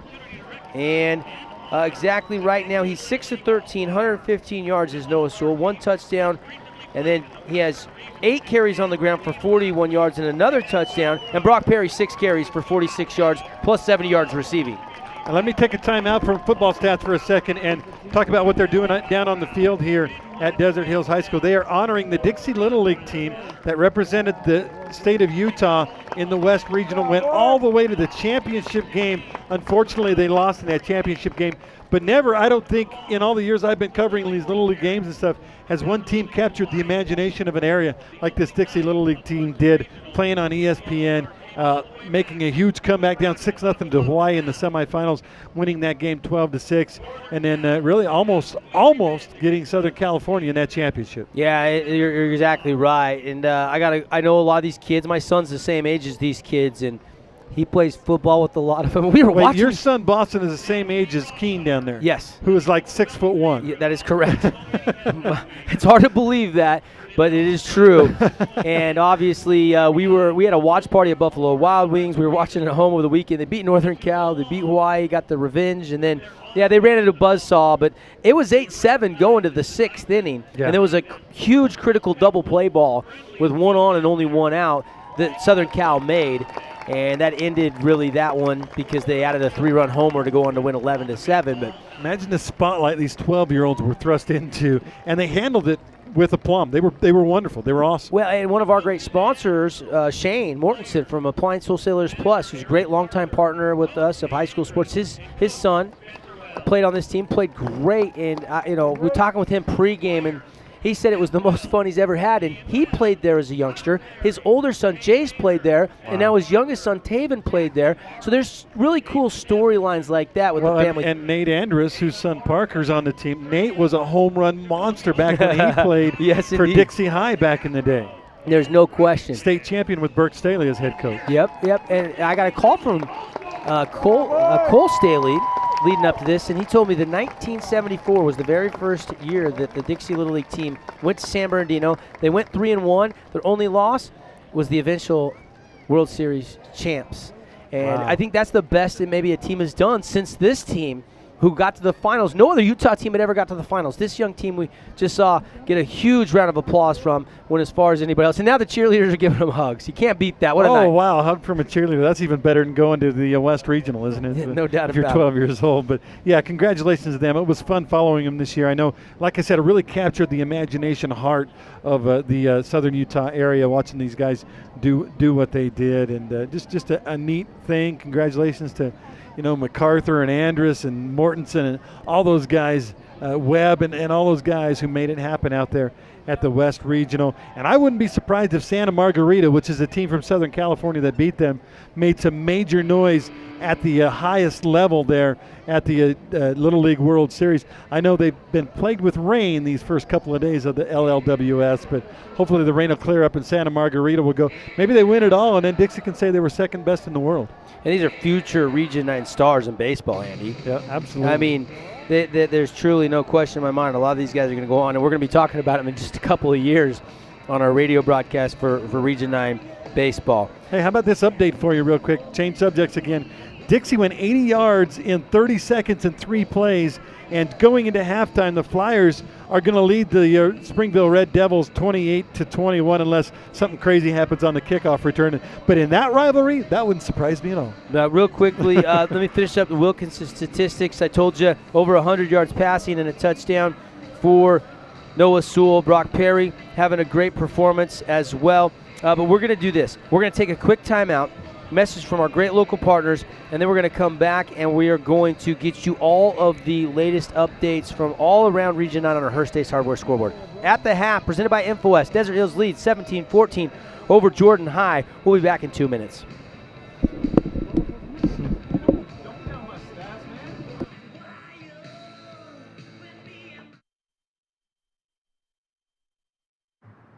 How can I help my daughter with her reading? Searching for help with Dachshund Reading. How can I help my daughter with her reading? Information on hot water heating. No. Sarah's bright, but when she's reading, she has trouble sounding out the words. World music, playing track now. No. Let me try. Our daughter gets confused about which details in a story are important. Which paper towels are most absorbent? What? Here are 5 product reviews. Why are you not getting me? See, I told you. Wait, I was trying to show you how Sarah feels every day. Frustrating, isn't it? Redirecting to understood.org. For the 1 in 5 kids with learning and attention issues, this is what life can feel like. Explore understood.org, a free online resource about learning and attention issues designed to help your child thrive in school and in life. Understood.org, because understanding is everything.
They're up 30-0 on Mountain View. Mountain View, a big 5A school, but Mountain View went 0-10 last year, so you wonder where they're at. But right now, Hurricane and Jaron Cordova taking it to the Bruins. Yeah, no doubt about it. They had a down year last year, and Hurricane and Spokane kind of, they were kind of picked 4th, 5th in the region, but we don't know exactly how good they're going to be. Both have a lot of talent coming back this season. They have a good fullback in Cordova, too. Yeah, he is strong, and he is physical, and he will get a dose of carries every single night from Coach Pearson. There's no question.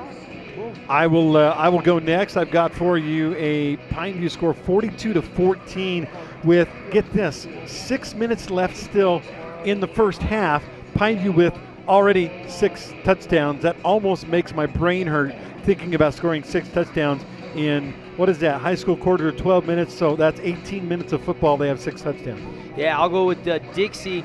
Nate Mahi scored a touchdown to tie it with Springville 14-14 on a Springville punt deep in Dixie territory. Tyson Fisher blocked the punt. Dixie recovers in the end zone for the touchdown. Then with 31 seconds left, Springville marched down the field, ties it up 21-21. That's going to be the halftime score, right? 21 yeah, probably. All. It's got to be 30 seconds. But wait. Jacob Marvin is back. And he found who else? The preseason MVP, voted by the coaches in the media. Probably the guy who, when I was interviewing after the state baseball championship that he had just won, said, I said, "What's next for you, man?" He goes, "It's time for football." Yes. Hobbs Nyberg. And 28-21 on the 60-yard completion from Barban to Hobbs Nyberg. And that's your score there. Snow Canyon 28-0. And that means all the Warrior Nation's going to Yogurtland after the game for the Holbrook Asphalt Big Score dessert. And if we get over 25 points in this game, and obviously Desert Hills leads 17-14, everybody here going to go over there to Yogurtland and enjoy Yogurtland. 5 ounces absolutely free. Spread the word. Real quickly, let's take a look at the first half highlights from our CEC TV crew. And there was a lot of them in that first half, as you saw Crew Wakely early on, not with his arm, more with his leg, scampering up the middle for the touchdown. Yeah, he doesn't have very many passing yards, but he does have a lot of rushing yards. Here's a key play here. Sewell right, Noah Sewell right up the middle. And look at Brock Perry looking around like, is anybody coming? Nobody's coming, Brock. It's all you, buddy. And it was 7-7 at the time. Noah Sewell showing how tough he is. Remember, he's a middle linebacker, not a quarterback most of the time. And he scores that 3-yard TD. But Wakely, this may be the play of the game so far. Look at the moves. Watch right here. Whoop! Oh, he made everybody miss. Crew Wakely, 32-yard touchdown run. That tied the game. And then just before halftime, Noah Sewell with a great 2-minute drill, and Logan Callister with the 34-yard field goal to give the Thunder a 3-point lead. Yeah, a lot of fireworks, a lot of offense. You know, we saw offense in the early part of the season last year, and then when you get into region play, when these teams that know each other so well start scheming and devising the defensive game plan, the scoring seems to drop just a little bit on occasion, depending on the matchups. It is 28-7. Snow Canyon did give up a touchdown, but still, Snow Canyon off and running against Uinta, up 28-7 at the half. Yeah, I really like, again, going back and doing research and kind of doing my previews for the season and stuff. The more I read about Snow Canyon, the more I listen to their coaches, the more I listen to their players, the more impressed I am with the Warriors. Now, I didn't pick them to win. I didn't even pick them to finish top 3. But I think Snow Canyon might be the dark horse or the sleeper in Region 9 this year. Yeah, watch out for the Warriors. Cedar, last report I had, I haven't seen anything in the last 6-6 at halftime. 6-6. That's what I had last update. So still 6-6 there. Canyon View is getting beat up pretty bad by Beaver. I think it was like 30-7 or something like that. Last report. That's the 2A defending state champs. Skylar Miller, the new coach for Canyon View, back in Region 9, and they were picked last in about every in-state publication. A kind of a rebuild year, new coaching staff. They got some dudes, but obviously struggling tonight against 2A Beaver, who's always a juggernaut. They're always a perennial powerhouse, and that's a home game for Canyon View. There was a lot of uncertainty about Stockton Rigby's health, we found out, going into this season. Yeah, I don't think he's playing today. Yeah. Yeah. So, he was your starting quarterback from a year ago as an underclassman. Well, thanks to InfoWest, Wilkinson's, and all our friends at Hearst Ace Hardware for bringing you some of our halftime features, the scores, the stats, and, of course, the highlights there from Marcus, Lauren, Dave, James, all the guys in the truck here from CEC TV. I'd like to welcome you into the Findlay Volkswagen Game of the Week here as we get ready for half number 2. Let's go back to our keys to the game. And I think one thing that you and I thought was going to be really important, we appreciate Camping World, let's revisit those. Ball control. We weren't sure how Noah Sewell would do managing the clock. Well, I think that 2-minute drill right before the half that you just talked about really speaks volumes about him as a football player and the moxie that he has. He's never played this position until summer ball this year. Yeah, and that's surprising because usually these kids grow up, second grade on, they're playing whatever position they're going to be, and when when the coach comes, he says, we need you to try this for a little while, and because he's such a great athlete, he's like, yeah, all right, I'll do that. And we found out that Noah Sewell is one heck of a little quarterback, and they've let him throw the ball. I mean, he doesn't have a high percentage, but he's hitting passes, completing passes, and moving the football. 6 for 13, 115 yards in the first half, and Crew Wakely 5 of 7 in that first half for 31 yards. And Shaver had 73 yards, or excuse me, Wakely had 73 yards, and both touchdowns. Two touchdowns. So this might be a story of the two QBs running the ball, not throwing the ball in this game, huh? Absolutely, absolutely.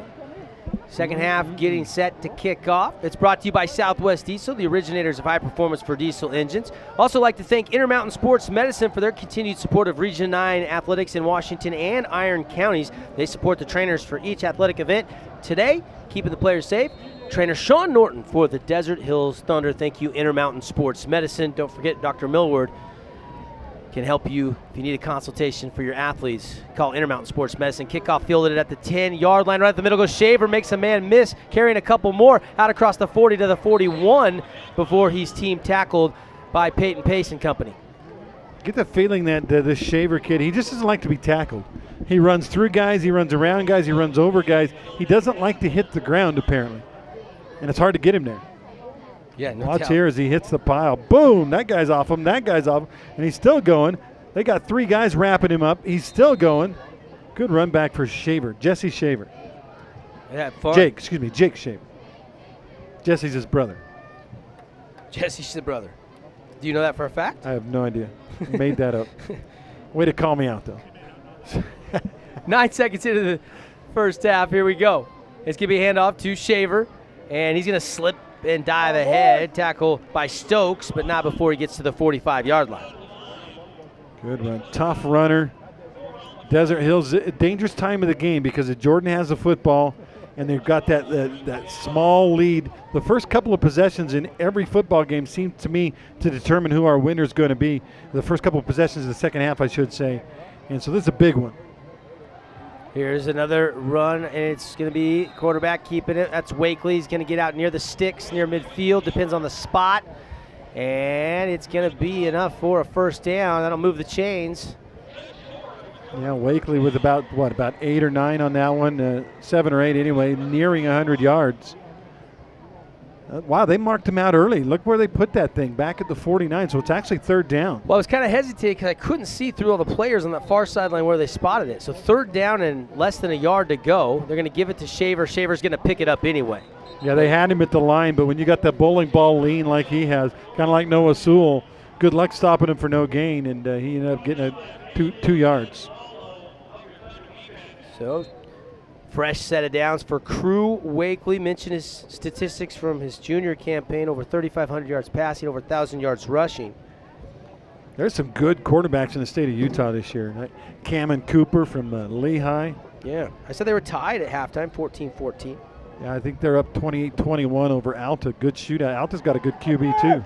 Wakely going to throw. He's pressured and he's in trouble. Reynolds diving at his heels, can't get him. He makes a man miss, throws it, and it is caught, I believe, down at the Thunder 32-yard line. Crew Wakely with a little magic. Yeah, Wakely, I thought it was an ill-advised pass, but he trusts his receivers and he was able to get that one away. By the way, a Thunder player down. I believe it's Carter Reynolds kind of limping off. Well, they can't afford to lose him. Well, how about Coach Golding, the track coach, saying, wait a minute, you got my two-time, you got my hurdles champion. You can't hurt him. By the way, Ethan Bolingbrook was the guy on the catch. I think that's his second catch of the game. 10:35 to go here. Third quarter early on the Air Care Professional Heating and Cooling Clock. Your local HVAC company to trust is Air Care Pros.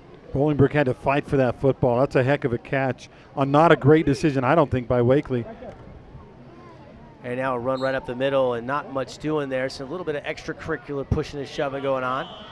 You know, as far as tempers and flags for the first game of the season, Andy, it's been well played for the most part tonight, in my opinion. I agree. I think didn't we have one unsportsmanlike early, but that's about it. Yep. Shaver there got a couple. It'll be second down and 6, long 6 for the Beat Diggers, knocking on the Red Rock Real Estate Red Zone. Unlock the keys to a beautiful home with a Red Rock real estate agent today. Somebody had put, come watch Desert Hills play the Beat Diggers. They spelled it B-E-A-T space Diggers. So apparently they're a rock and roll band. Throw complete and stepped out of bounds as he was trying to make a football move and turn it upfield. And nice little pitch and catch on the quick out. Wakely's on point. He looks midseason form as far as his accuracy is concerned. Ben Lisk with the catch there. Letting him throw it a little bit more, too. That was a 5-yard gain, so it'll be third and short. Third down and 2. Key down for the Thunder defensively. Wakely wants to keep this drive rolling right along. He's going to give it to Shaver and fake it to Shaver, keep it himself, and he's going to have the first down. And the ball popped out, and the Desert Hills Thunder say they jumped on it. Do they? Wait for the official signal, and it is Thunder football. Wakely with the fumble. And that was a beautiful fake by Wakely. He had everybody in the building thinking Shaver was going to get it. They actually stuffed Shaver short of the first down, but then here comes Wakely out of the pile running the ball, had the first down easily. But if you see on the replay, very late, boom, that ball comes out before he hits the ground. That's a legit fumble, and the Thunder get the stop in the unconventional way. Peyton Pace is the Thunder player that jumped on the football, and that ends a nice opening drive that was being put together for the Beat Diggers. And they'll take over with 9:27 left here, third quarter, on their own 15-yard line. Noah Sewell going to keep it, hit, trying to spin away, and then swarm tackled, and forward progress stopped after about a 2-yard gain. There were 10 of the 11 Jordan players trying to tackle Noah on that one. I mean, that's a scrum right there. You're talking about rugby. Noah's probably a pretty good rugby player, but he still ends up with a 3-yard gain. And now there's hand signals coming from Coach Lusk and Coach Sewell. They break the huddle. Penei Sewell is still out there on this second half drive, playing through a torn labrum. Coach Frankie said 3 opinions were to have season-ending surgery. Penei came to an hour before the game, said, I want to play. And now his younger brother, Noah Sewell, is going to take it around the right side out to the 40. Breaks the tackle at midfield into the 40 of the Beat Diggers, to the 30, the 20, the 10. And he is going to take it in for the touchdown. That is 83 yards for young Noah Sewell, his 3rd touchdown of the night. I thought Wakely would be the first quarterback to go over 100 yards rushing, but it might be Noah Sewell here. What a run for Noah. Devin, they had some shots at him. He had the first down. I thought he was going to get 10, 12, 15 yards, but you look right here. He makes a couple of great moves. This guy just kind of peels right off of him. Noah says, no, you don't. And then he stumbles a little bit, and then the speed, good block downfield, and Noah off to the races. One last guy to get a shot at him. Stiff arm. Couldn't get him. I think it was Hunter Pace that tried to get him there late. Didn't happen. Noah Sewell, the sophomore, gets a hug from Coach Frankie. You got to love what he's seeing out of this young man. It's 24-14 Thunder as Callister's PAT is true. And we'll take a break on the one-loss scoreboard. Thunder by 10, 8:26 left to go, third quarter, after the excitement and the explosiveness of young Noah Sewell.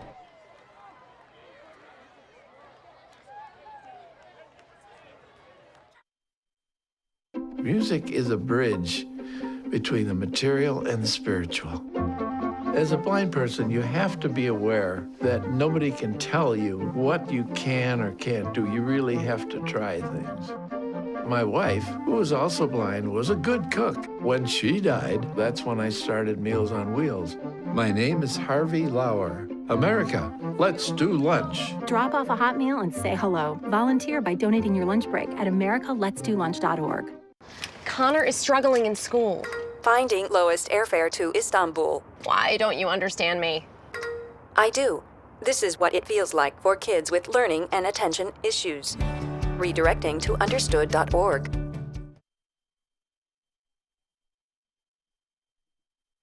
And we're back. Kickoff taken out across the 25-yard line by Shaver.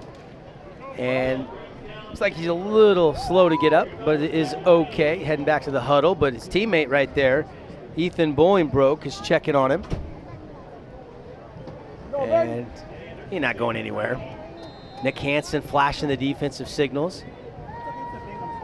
Nick is, for those that don't know, Nick Hansen is a film fanatic. And I'm not talking about the theater. I'm not talking about, going down to the Stadium 8 or whatever. We're talking about a guy that studies film fanatically for football to prepare his defense for offenses just like this one. I don't know if it's a fact or not, but his brother, who's raised his brother, Jerry Montgomery, is the defensive line coach for the Green Bay Packers.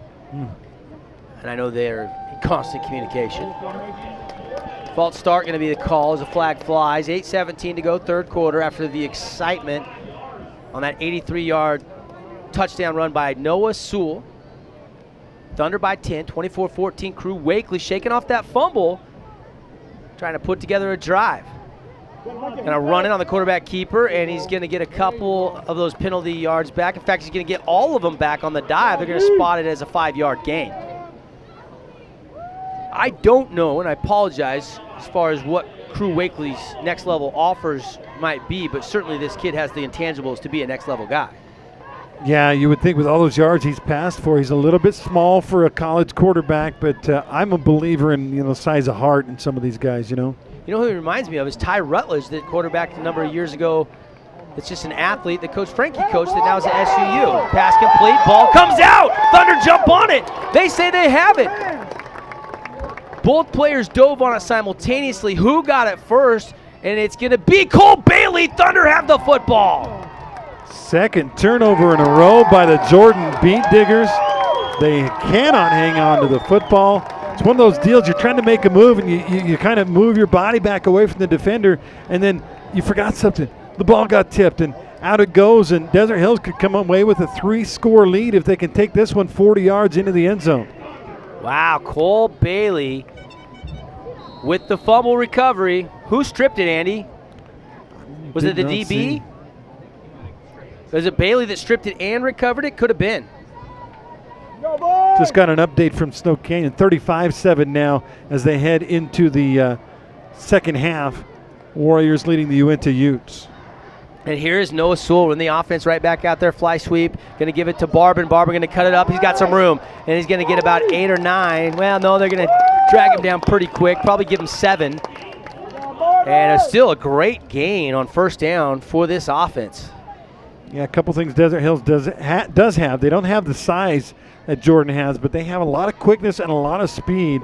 Like I said, Brock Perry might be the fastest kid in the region or among the top 5. And then you got guys you can hand it off on a fly sweep to guys like Bo Barbin.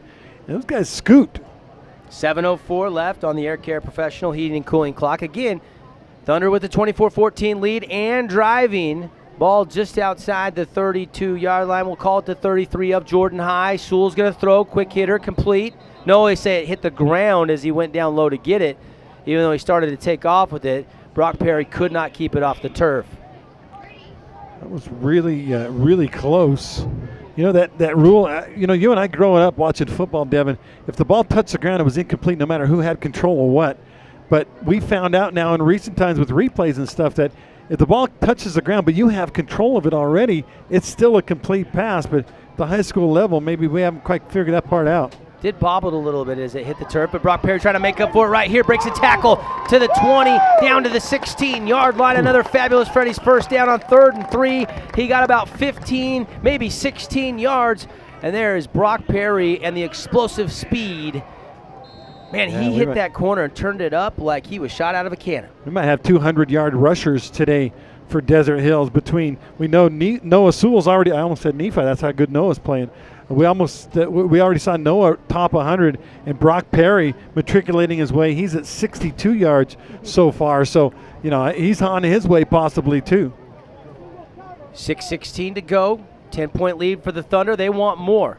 Man in motion since trips formation to the right side. Give it to Perry again. Big hole on that right side. Cut back at the 5, down to the 1. Didn't quite get in. It's 1st and goal for the Thunder though. Great run from Perry right there, and an injured Beat Digger kind of gingerly walking off the field. Panay Sewell very slow to get back to the huddle, and fresh substitutions coming off the Thunder bench. Heavy package being brought in by Coach Frankie.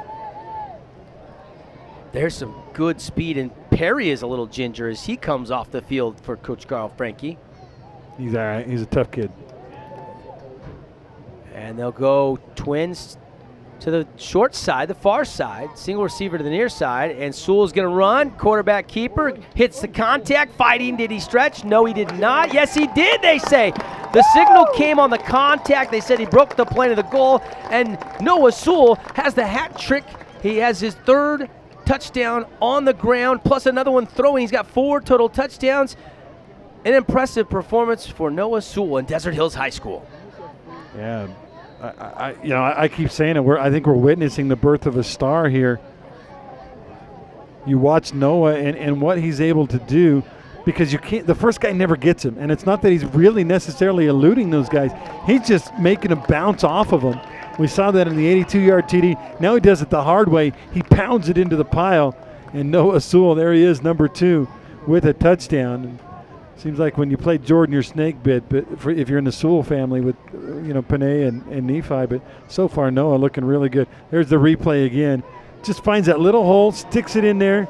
Says, I think he thought he was going to score easily. He had to work a little harder at it. Holds the ball out and scores. Touchdown, 5.5 to go. Are you surprised at what we're seeing right now? Well, even though it's starting to feel like a blowout, Devin, at 31-14, I don't think it is. I think Jordan is really good. They've just committed a couple of really bad turnovers. And I think Jordan's going to start bringing it, and we're going to see some more points on the board. I don't think 31 points maybe is going to win this game. There's Leonidas Jacobson getting some water. They're checking, that's the Intermountain Sports Medicine team. Sean Norton was checking Brock Perry. Another trainer down there was checking out the hand of Noah Sewell. It's been pretty physical. I don't know if you can see that sitting, at home watching on CEC TV or on sportsradio977.com, but it's a physical football game out there. Provo able to knock a touchdown in. They take a 13-6 lead over Cedar at the end of the third quarter of that game. There's a tackle made on special teams by Hayden Henry. A couple times we've called Hayden's name tonight. Yeah, another one of those guys are going to need to make plays. We don't know some of these names. We're learning them as you're learning them. And, Coach Frankie called out Stokes, his middle linebacker, said, I'm going to need him to have a big year if we're going to be successful. And so far, he's had a pretty good game. Man, we're going to have a hard time deciding our Appliance Wholesalers Plus Playmaker play of the game. But how about that 83-yard touchdown run for Noah Sewell? 70-yard touchdown pitch and catch from Sewell to Brock Perry, a couple of the leading candidates. 2 consecutive turnovers by the Beat Diggers, and nearly a third here in the second half as Via Fanua and company broke that play up. Yeah, wanted to throw the quick slant, and you cannot throw that pass high. We should know that. You've got to throw the slant down in the belly or down around the knees even. You can't throw it high. That one was almost picked, and it might have been a pick 6 if he holds on. Well, Via Fanua was on the outside. I think Polu was the actual guy that got his fingers on it, number 33 for the Desert Hills Thunder. Second down and 10, 5:18 to go, third quarter. Desert Hills leading 31-14 over Jordan High. Wakely going to tuck and run up the middle of the pocket, and he's going to get about 7 or 8, stretching for more. Tackle. He took a big hit on that one, too. Dawson Mayfield with the tackle. Another new DB. You got Mayfield, you've got Cooper Kinney, you've got Polu at free safety, and then you've got Via Fanua at the other cornerback position. A lot of new names in the secondary. Watch this hit right here on the replay, right? Boom! Lowering the boom. Third down and short, though. They did pick up some yardage. Yeah, he got 9. Wakely out of the gun. Here comes the Firehouse blitz, and the one man to get into the screen, and he got it to him. And he's going to break into the open to the 50. He's to the 30, and he's tackled down near the 25 of Desert Hills on the screen pass. It was timed perfectly and executed just barely, as one Thunder player was right there and just couldn't wrap him up right as he caught the football behind the line of scrimmage. Yeah, you don't think football's a game of inches? That was inches from being a 5-yard loss that turned into, a 45-yard gain. Right there. Stokes. Probably a holding, by the way. That was Jake Stokes that was probably getting held and just couldn't like get his hands on a holding penalty to me. The offensive lineman reached out and pulled Stokes out of the way.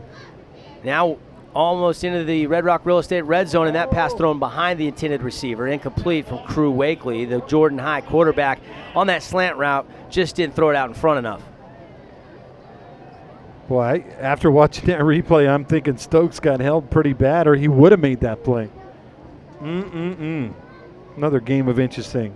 Maybe if the referee had been inches to the right, he would have seen that. I don't know. So?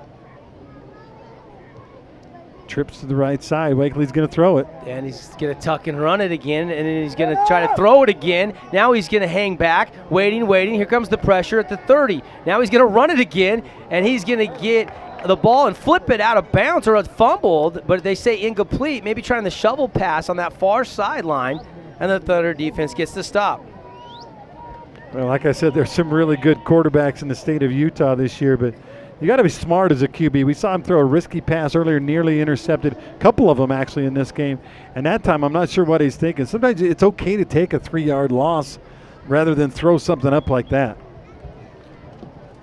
4:03 to go on the Air Care Professional Heating Cooling Clock. Just a reminder, we're going to be naming a DATS Trucking Player of the Game in our Johnson Pediatric Dentistry post-game show. DATS Trucking, running strong since 1988, but not before a timeout. Thunder defense going to take a timeout here and talk things over. It's brought to you by Hank's Riverwalk Grill. The Thunder student section is having some fun here tonight. They lead 31-14. Let's take a 30-second timeout. We'll be right back after this.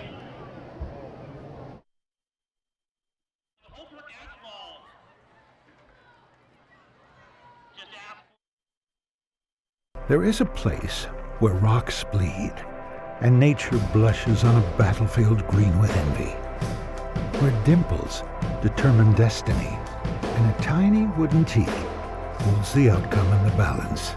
There is a place where friends are opponents and opponents are friends, where the prize is elusive, the conquest is captivating, and the score isn't settled till the drinks are down. There is a place.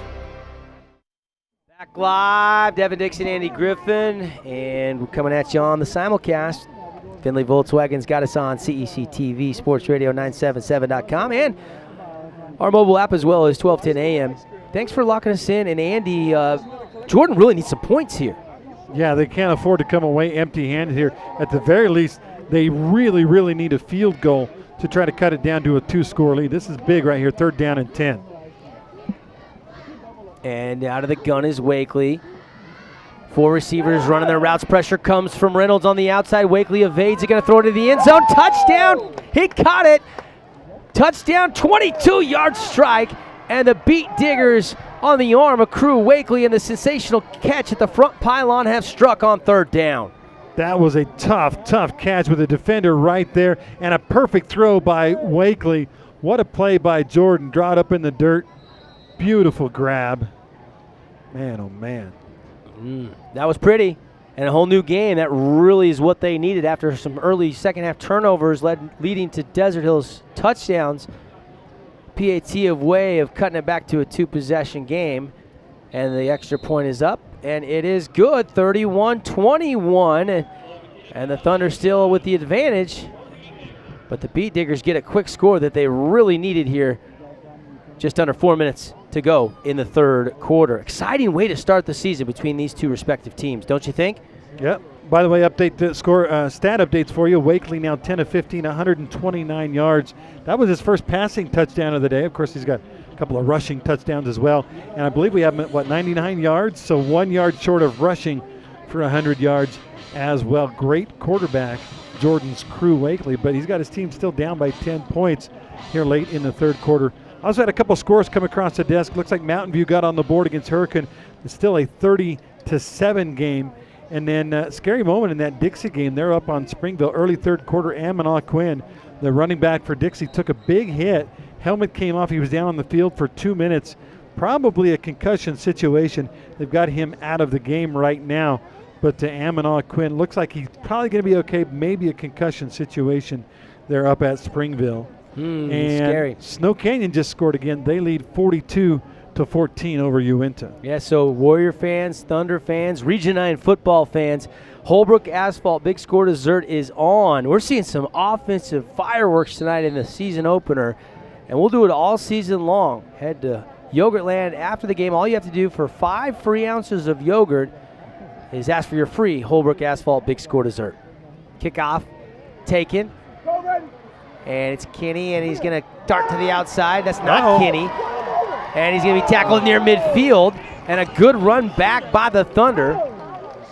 And I think it was actually indeed Kinney. I second-guessed myself. I think it was Cooper Kinney. And I think that was the kicker saving a touchdown for the second time in this game. Although the first one there was a flag. But, boy, kicker has been a lifesaver today. However, Desert Hills with great field position in midfield.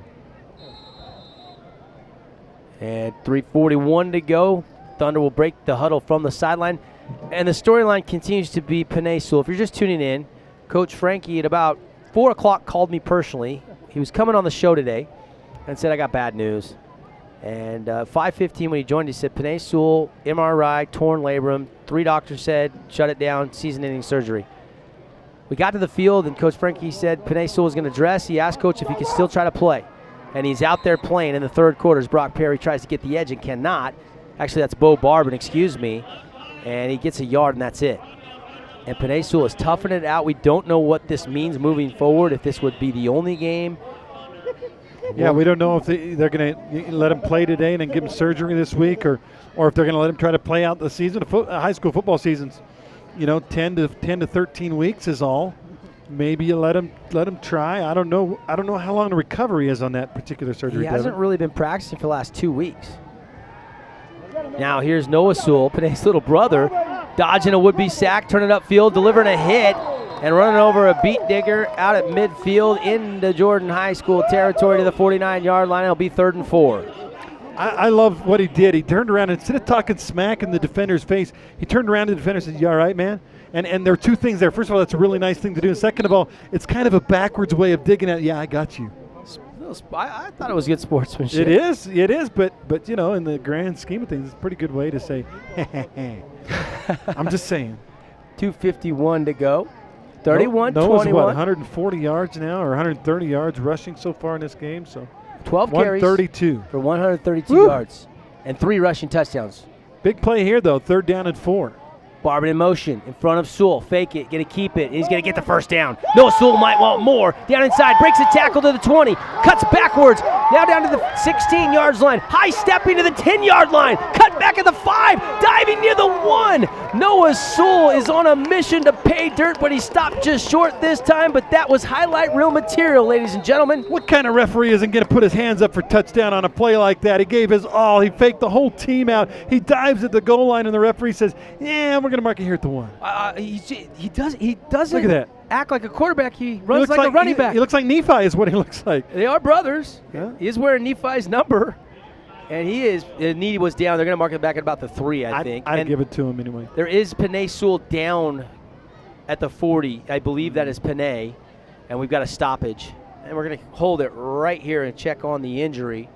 2:36 to go. Thunder leading 31-21. Tonight's game brought to you by Findlay Volkswagen. See their all-star lineup of new and pre-owned Jettas, Passats, the Volkswagen Bug, the Golf, and the all-new 7-passenger Atlas, plus the T1 and more. As Sean Norton, the Intermountain Sports Medicine team. Hey, just a quick side note as they work on Panay. Now, this guy that tweeted this, I don't know if it's Mike Bear or whoever tweeted the Dixie High thing. He's been around Dixie sports a while, because look who he has scoring that last touchdown. Chunner Nyberg. Chunner Nyberg with a 1-yard run from the Wildcat. We all know it's Hobbs, Chunner's little brother. Maybe Chunner's taken over the Dixie Twitter account. It is Panay Sewell. Give himself some credit. And but anyway, Dixie up 14. What a round of applause Panay Sewell is getting right now, is he's getting helped off the field. That might shut it down for the season for him, sadly.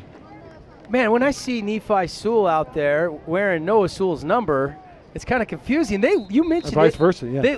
Well, I know. I was kind of being I know. facetious. They look like they, I mean, maybe a little bit littler. Noah's certainly a little bit bigger. I think than Nephi, Noah's bigger stronger, around than Nephi, but not as tall. But they have a lot of the same attributes. Yeah.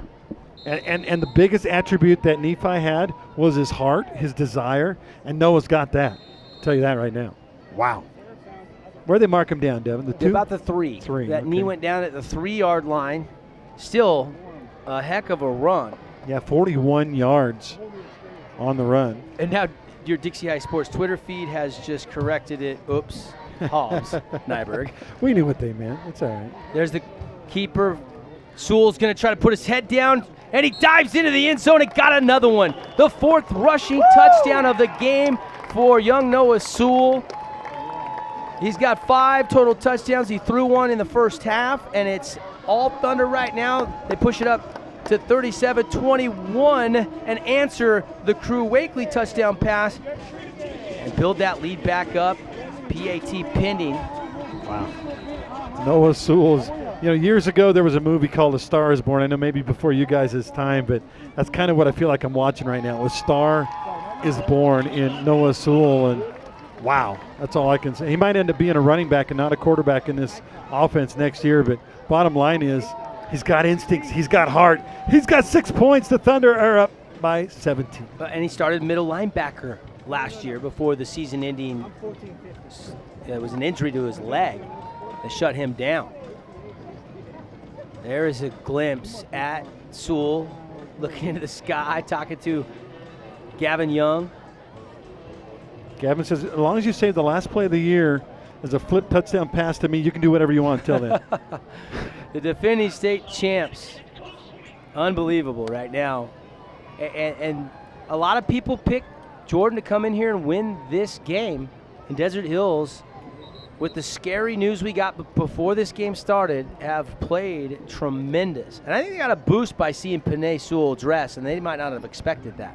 Yeah, a little inspiration. If he can't do it all with his body, he can do it with his inspiration. By the way, Springville answers with a 9-yard TD score, and it's 35-28. Dixie leading Springville. Another shootout up there with the Red Devils and Flyers. And really, you got to believe that the offensive line, who they lost all 5 last year, is passing the test that Coach Stokes wanted to see tonight.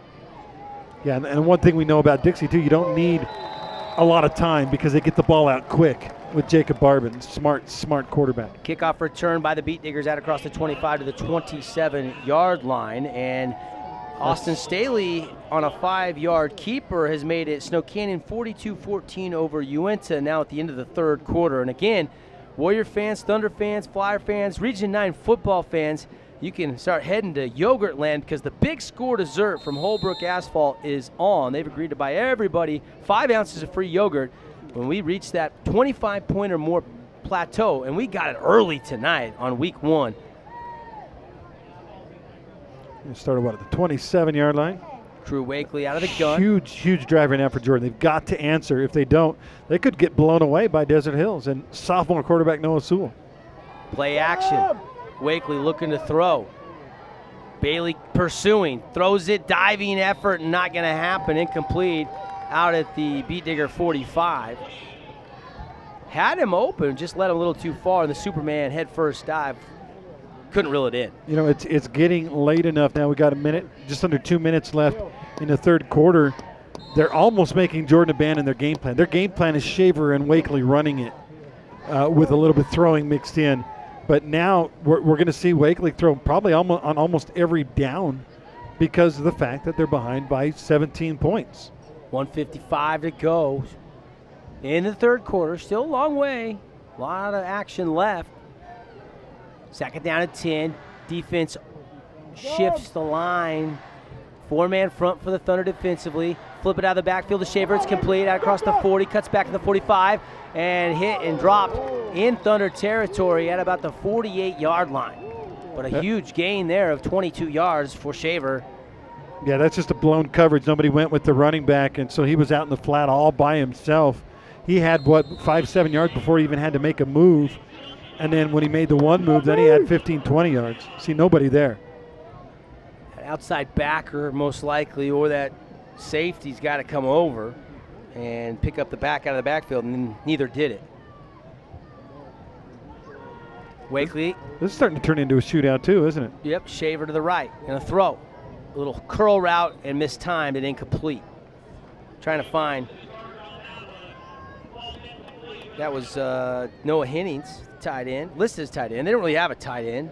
They're in spread all night long. A lot of trips formation is what we've seen from Jordan tonight. Yeah, and I think they are getting Jordan out of their character now. They're making Wakely turn into a pocket passer. He doesn't want to do that. He wants to scramble and run and throw on the move, and they're kind of getting him out of character.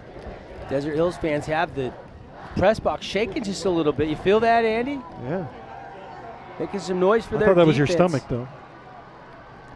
I'm ready for growling. Stomach growling. I had some Jimmy Johns before the game. And there's a pass, and it's complete.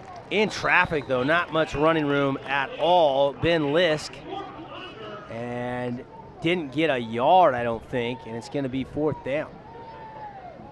Should be third, right? Or 3rd down, excuse me. They already switched the marker on the far sideline.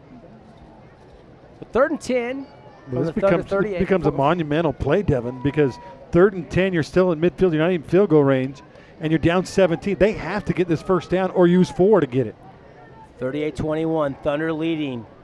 42 seconds left, third quarter, and the pass is going to be on a rollout, broken up, incomplete, and that was Peyton Pace, I believe. that made the diving separation. Wasn't that a good read on that? If he'd have had one more half step, it would have been a pick. If he had one more full step, that could have been a pick 6. And the Thunder defense does its job. That'll make defensive coordinator Nick Hansen thrilled. And punt formation here coming for the Beat Diggers. Man running off the field late. Clock stopped here on the change of possession. 37 seconds to go. Little started on the snap. High kick, trying to pin him deep. And nice secure catch at the 10 by Gavin Young. Well, we know Gavin Young's got good hands, right? Yes, we do. He was the guy that caught the flip from Quinn Kaiser. I think we need to just call him Hero Young, right? Hero Just Young. For now, be Hero Young. But you got to give Kaiser a ton of credit on that play at Rice-Eccles Stadium last November. Yeah, too. but you and I would have dropped that pass, man. With No all way. the pressure Absolutely and all. not. Speak for yourself, big fella. you would have dropped it. You would have. I will bet you $1 million. Ryan is the only one in this room that would have held on to that pass. Now you're just talking silly. Yeah. Giles would have tried to one-hand it and would have bounced off his fingers and out of the back of the end zone. I'm not even going to comment because that's utterly ridiculous. It was end over end. You're not supposed to. Those passes are hard to catch, man. No spiral. Laser-like focus. Yeah. 30 seconds left. Here is Sewell, Noah Sewell. Out Remember of the gun. that next time you're trying a 10-foot putt for the win, right? Giles is in at right tackle. Panay Sewell is still on the bench, so his night might be done for now. Yeah, I think so. Sean Norton, Intermountain Sports Medicine trainer for Desert Hills, over there taking a look at Panay Sewell. Brock Perry was talking to him, and now he's got his lid on and he's walking back to the coaching staff. I don't know if Brock realized that they were on offense yet or what. Isn't he supposed to be in the game? He's like, yeah, I'm taking a break. We're up 17. We're blowing out this 5A school. Instead, it's Keena Tuafa in for Brock Perry on this play. They're going to keep it off the right side. Not much doing there. Probably lost half a yard, in fact. No, they got a couple. About 4 back near the original line of scrimmage.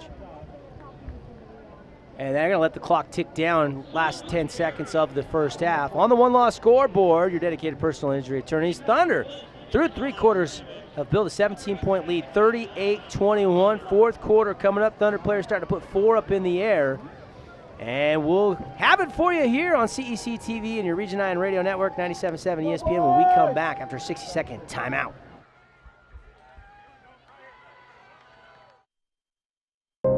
Por las cosas que nos pueden mantener seguros. Y ahora, las que llevamos con nosotros ofrecen alertas inalámbricas de emergencia. Por medio de un sonido y vibración particular, estarás al tanto donde quiera que estés.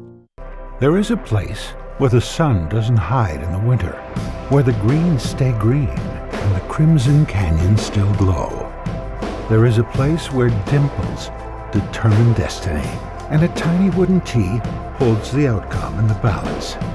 There is a place where we drive for show, putt for dough, and settle the score with another round. There is a place.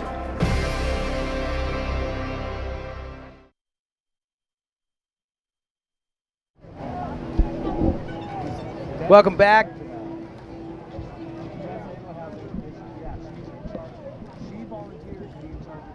Thunder put a man in motion.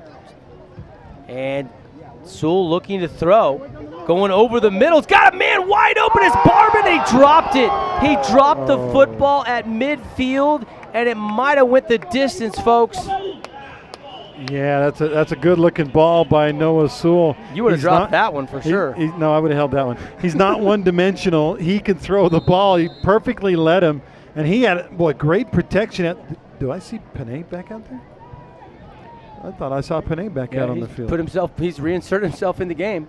That was him blocking on that play. You can see nobody around him. Yeah. Nobody around. That was going to be a big. That'll haunt Barban all weekend. Update from Springville, 35-28 Dixie at the end of 3. From Cedar, it's 13-6 Provo with 3:04 left. Cedar with the ball, down 7 on their home field against the Provo Bulldogs. Should be a good finish. Sewell now 3rd down, and he's going to throw it in and out of a would-be interception, trying to find Brock Perry, and the Thunder go and stall out on offense. Could have been a big, big play Bo Barber could not bring it in on second down, third down incomplete, and they'll have to punt the football. Yeah, that would have been a big turnover, and that's what we were talking about earlier in the game. If you're a young quarterback, they need to put you in a way to succeed. I would have actually maybe run a draw play or a quarterback keeper on that one, because you've got a 17-point lead. It's the fourth quarter. You don't want to give them the ball at the 20-yard line. You want to make them go the length of the field. Hopefully Callister, snapped it through the end zone. That's going to be trouble, and that's going to give up 2, and the Beat Diggers are going to get within 15 and get possession. Nice thing is they did get that field goal late in the second quarter, so still a 2-possession game, and they'd have to pick up a 2-point conversion. But early fourth quarter, a little misstep for the first time in the second half by Desert Hills. Well, that makes it now a 2-score game instead of a 3-score game, so that's big, because with 2-point conversions and things, Jordan is right back in this game with that. And man, I had flashbacks to they're gonna show the near interception again. I have flashbacks to Mike Needham and the snap through the end zone. Do you remember that, Devin? Big game for Desert Hills back in the day. I probably shouldn't have brought that up. That's a little bit painful, but shout out, congratulations to Mike Needham. Just had his first child, him and his lovely wife. He's gonna be a senior at SUU. His junior day, he ran, what was it, a 4.45? A lot of people are really taking a look at his senior season. I'd like to put him back at running back myself. I mean, I know he's a great linebacker, but he was a great running back here at Desert Hills, and with that kind of speed, I mean, that's fast, Evan. That's faster than you back in that day. I was like a 4.9. He's way faster than me. I was a 4.4, but it was in the 20, not the 40. There's the kick, a free kick, and it's going to be returnable, but not much doing there out to the 40. Not a bad kick there by Callister, and Shaver on the return. Well, Beat Diggers get it back. That safety is a little glimmer of hope now for Jordan, because they're within 2 touchdowns with 11.5 to go. If they're able to punt that away, still got a 3-score lead and the ball out near midfield or something. So that's big. How about Austin Staley, a 67-yard touchdown pass, 49-14. Snow Canyon across town whooping up on Uinta in their opener. And again, the Holbrook Asphalt Big Score dessert is already on for Region 9 football fans. Head to Yogurtland right now. Ask your free Holbrook Asphalt Big Score dessert. Well, here's Crew Wakely. Wait till the game's over, though. Now he's going to run it. Now he's going to back up behind the line of scrimmage and just throw it away incomplete. And a little bit of a late stumble. They gave him a pop, at the end of that, and I think he deserved it, because he's saying, look, I was out of bounds and stuff, but you know what, if your quarterback's allowed, I said this early in the game, they're allowed to dance along the sidelines. I think, people ought to be able to pop them right along the sideline too. I hate that penalty that gets called way too quickly in football. And it is a late hit, roughing the quarterback. No, they're actually going to call. They're called grounding. Yeah, they're going to call intentional grounding. Well, there you go, Andy. Thank you, officials. I thought what you saw and I saw, I thought for sure they're going to call a little excessive contact at the end of that run. But you're right, that's a right call. Now that I think about it, I don't even see this. There was nobody open. He's simply just throwing this football away, and that's not really a late hit. No, and he didn't throw it to anybody. He just threw it away. You got to give the officials a lot of credit right there. No matter who you root for, that was the right call. They don't get thanked a lot. Kind of a thankless job, but they got it right. And now here's a pass on a fade route over the top, and it's too tall, and now a flag flies over on the far sideline, and that might be a 15-yard pass interference call going against the Thunder, but we were just surprised moments ago, so we'll wait for the official word from our head referee tonight. A couple of fans below say, hey, that ball was thrown out of bounds. Why are you throwing a flag on that one? That's pretty good coverage. That's blanket coverage by Kinney. Well, Cedar got it down inside the Provo 40 and then fumbled it away. Provo runs out the clock. Final score from Cedar High. Provo beats Cedar for the second year in a row by a final of 13-6. Bummer there. I really thought Cedar would get a little revenge this year. A lot of new faces, though, in that Cedar Redmond uniform.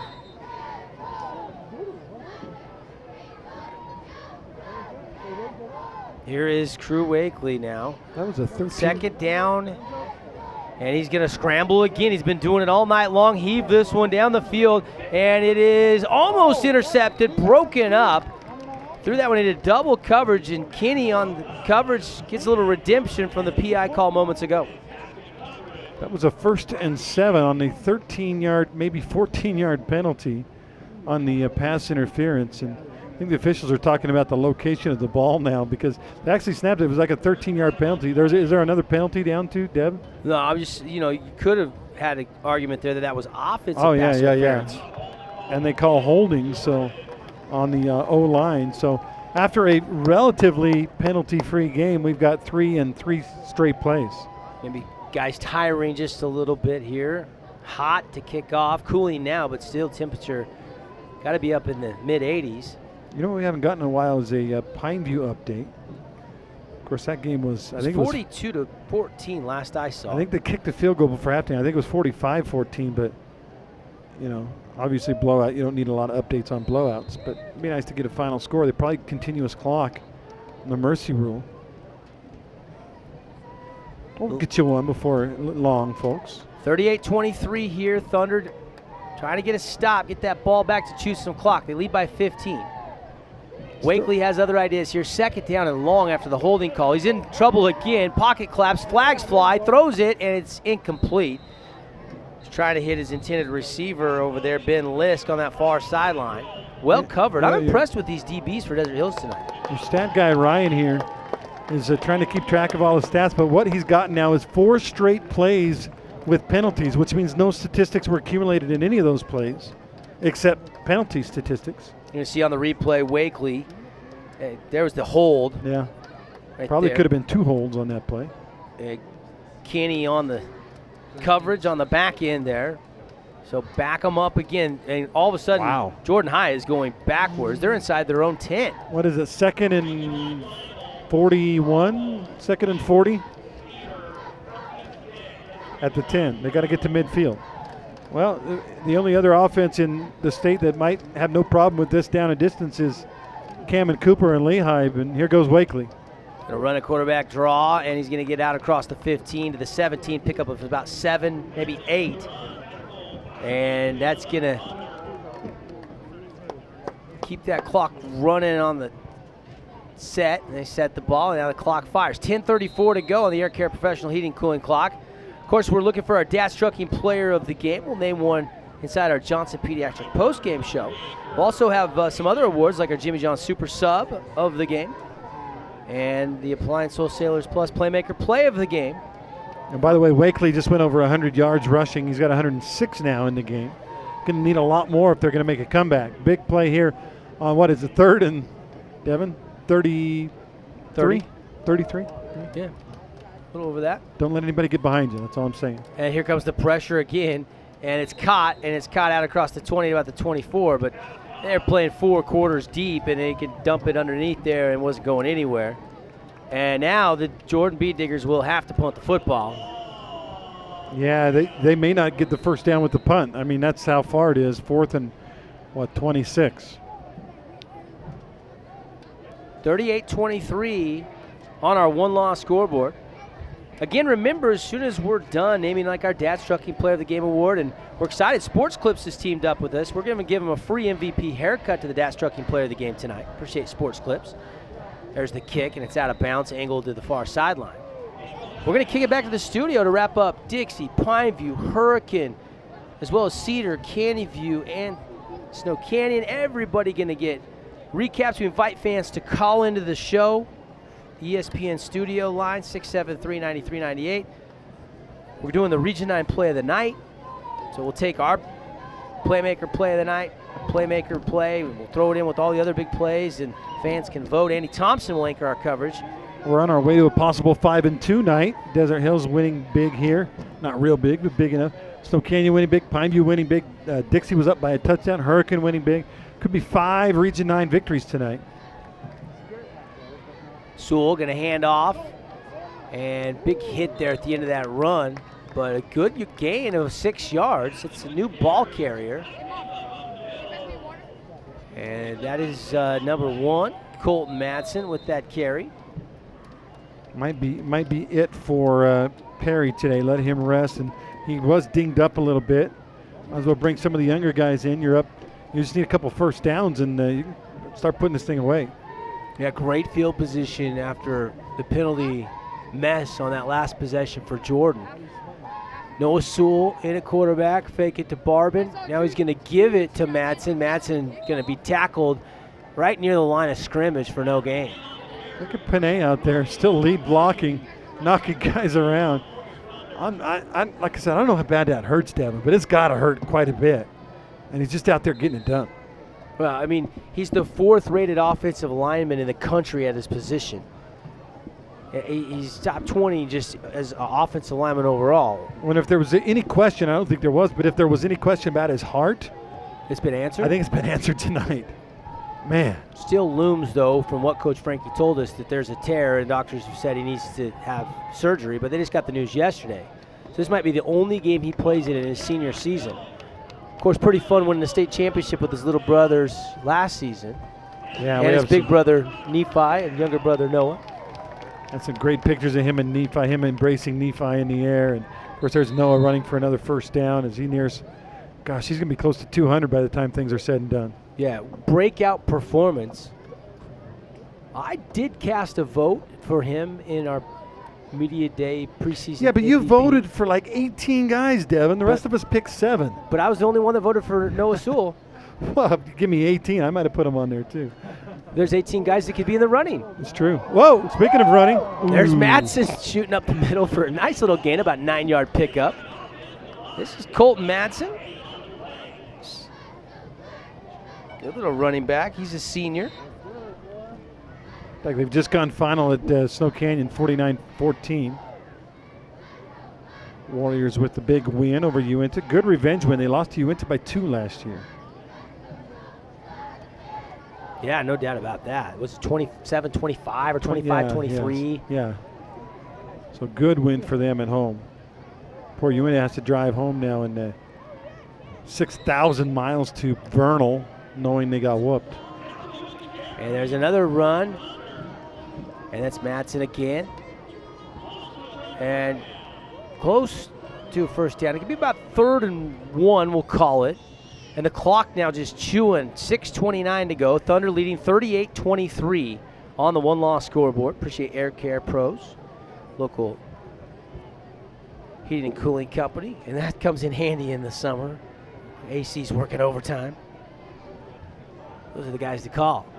Fly sweep, give it to Barbin. Barbin, nothing there. Just never got the edge, and it's going to be 4th down. He's going to lose 2 yards on 3rd and 1. And it'll be 4th and 3, and decision time for Coach Frankie. A couple of soccer scores for you. We're comprehensive here. Desert Hills goes down to Skyridge today by a final 2-0. That game was actually played over at Dixie High. Weird thing, Skyridge and Desert Hills playing at Walbrook Stadium tonight in soccer, but they did. And then Springville beats Pineview 3-1 also today in girls soccer action. Here's the timeout. Brought to you by Hank's Riverwalk Grill. We're going to talk things over. We'll keep it right here. 5:57 to go. What do you do here, Andy? If you're Coach Frankie, you're up by 15. 2-possession game. Too far for a field goal. You got to go for it. Try to put the game away. You get a first down, it's over. And not only that, not only would I go for it, I would go for it and not let the ball leave number 2's hands. Number 2 being Noah Sewell. Thunder cheerleaders tossing out some freebies. Appreciate Southwest Diesel, great sponsor of tonight's broadcast. Simistor Orthodontics, Sky Mountain Golf Course, as well as our title sponsor, Findlay Volkswagen. See Curtis and the gang, Quinn down there. All-star lineup. Great lease options, purchase options. Famous Jetta, Passat, the all-new 7-passenger Atlas. 4th down coming. Thunder going to go for it, as you guessed. Young in motion. Sewell going to throw for it, and he fires it complete to Madsen. He's chopped down, and he's not going to get it. He's going to be chopped down right in his tracks at the point where he caught the football, and the Beat Diggers will take over at the 35. Their own 35-yard line, but still a lot of green turf to go. And it's a 15-point lead for Desert Hills with 5:50 left. Yeah, and Ellie Bloomfield with the great hit. He got jumped up, waving his hands like I stopped him from getting the first down. Good play to keep that from being converted. But bad news for Jordan. They still got a long way to go. Still down big. A Ron Shell look ahead. Ron Shell Station, top of the boulevard. Next week, Lone Peak and Dixie, right here on the Triplecast. These same networks you're watching or listening to. Dixie and Lone Peak. And then Wakely's going to scramble like he does. He's going to stop, pop, throw it downfield, and it's going to be a flag that flies down. And is this going offense or defense?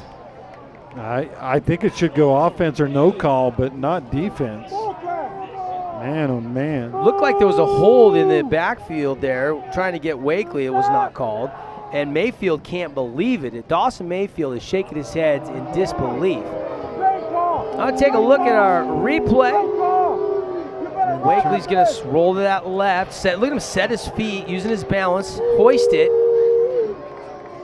Turns his head. That's perfect defense. That's textbook. Turn his head in time. I don't know what else you can do as a defender. Wow. 15. It's not spot foul in high school, as you well know. It's just a 15-yard penalty. So that'll move it out just into Thunder territory at the 49, even though the ball was thrown down about the 25. Replay clearly shows he did not interfere. And there's the sack. Breaking into the backfield of Thunder D lineman. That's Tanner Harriman. And he comes through virtually untouched, and he was fired up about it. First sack of the season for Harriman. Yeah, Tanner Herman with a great play. The pocket just kind of collapsed, and it's been doing that all game long. Desert Hills D-line has done a great job. This time, though, nowhere for Wakely to go. And he tackled him with his arm. He grabbed his arm and threw him down. And now shot up the middle, down across the 40 to about the 36-yard line. Goes Crew Wakely. He's been a one-man wrecking crew, no pun intended. I like it. 5 minutes to go exactly here in the fourth quarter. Thunder leading on our one-loss scoreboard, 38-23. Clearly, both these quarterbacks have been terrific tonight for their respective teams. Pass again, out of the gun. Surveys, finds time, throws it complete. And caught, taken down inside the Red Rock Real Estate red zone to the 15-yard line. And a beautiful grab. But just a soft spot in the zone, and Wakely found it as he hit Ethan Boinsbroke. Yeah, this game's not over, Devin. It's a two-score game, and Desert Hills done a good job of using clock and stuff, but they never did get the kind of the killer punch because of that safety. So they're going quick into the Red Rock Real Estate red zone. If you're looking to score a beautiful home in Southern Utah, call your hometown realtors or find them at redrockrealestate.com. Timeout taken, so we won't have the play. We're going to talk things over. And we'll step aside. 30-second timeout brought to you by Hank's Riverwalk Grill. Thunder leading on the one-loss scoreboard, 38-23. There is a place where young and old make connections, where kids feel like grown-ups, and grown-ups feel like kids. There is a place where beauty arises in contrast, where wonder is universal, and laughter second nature. There is a place where friends find a future, families find each other, and feelings find their home. There is a place.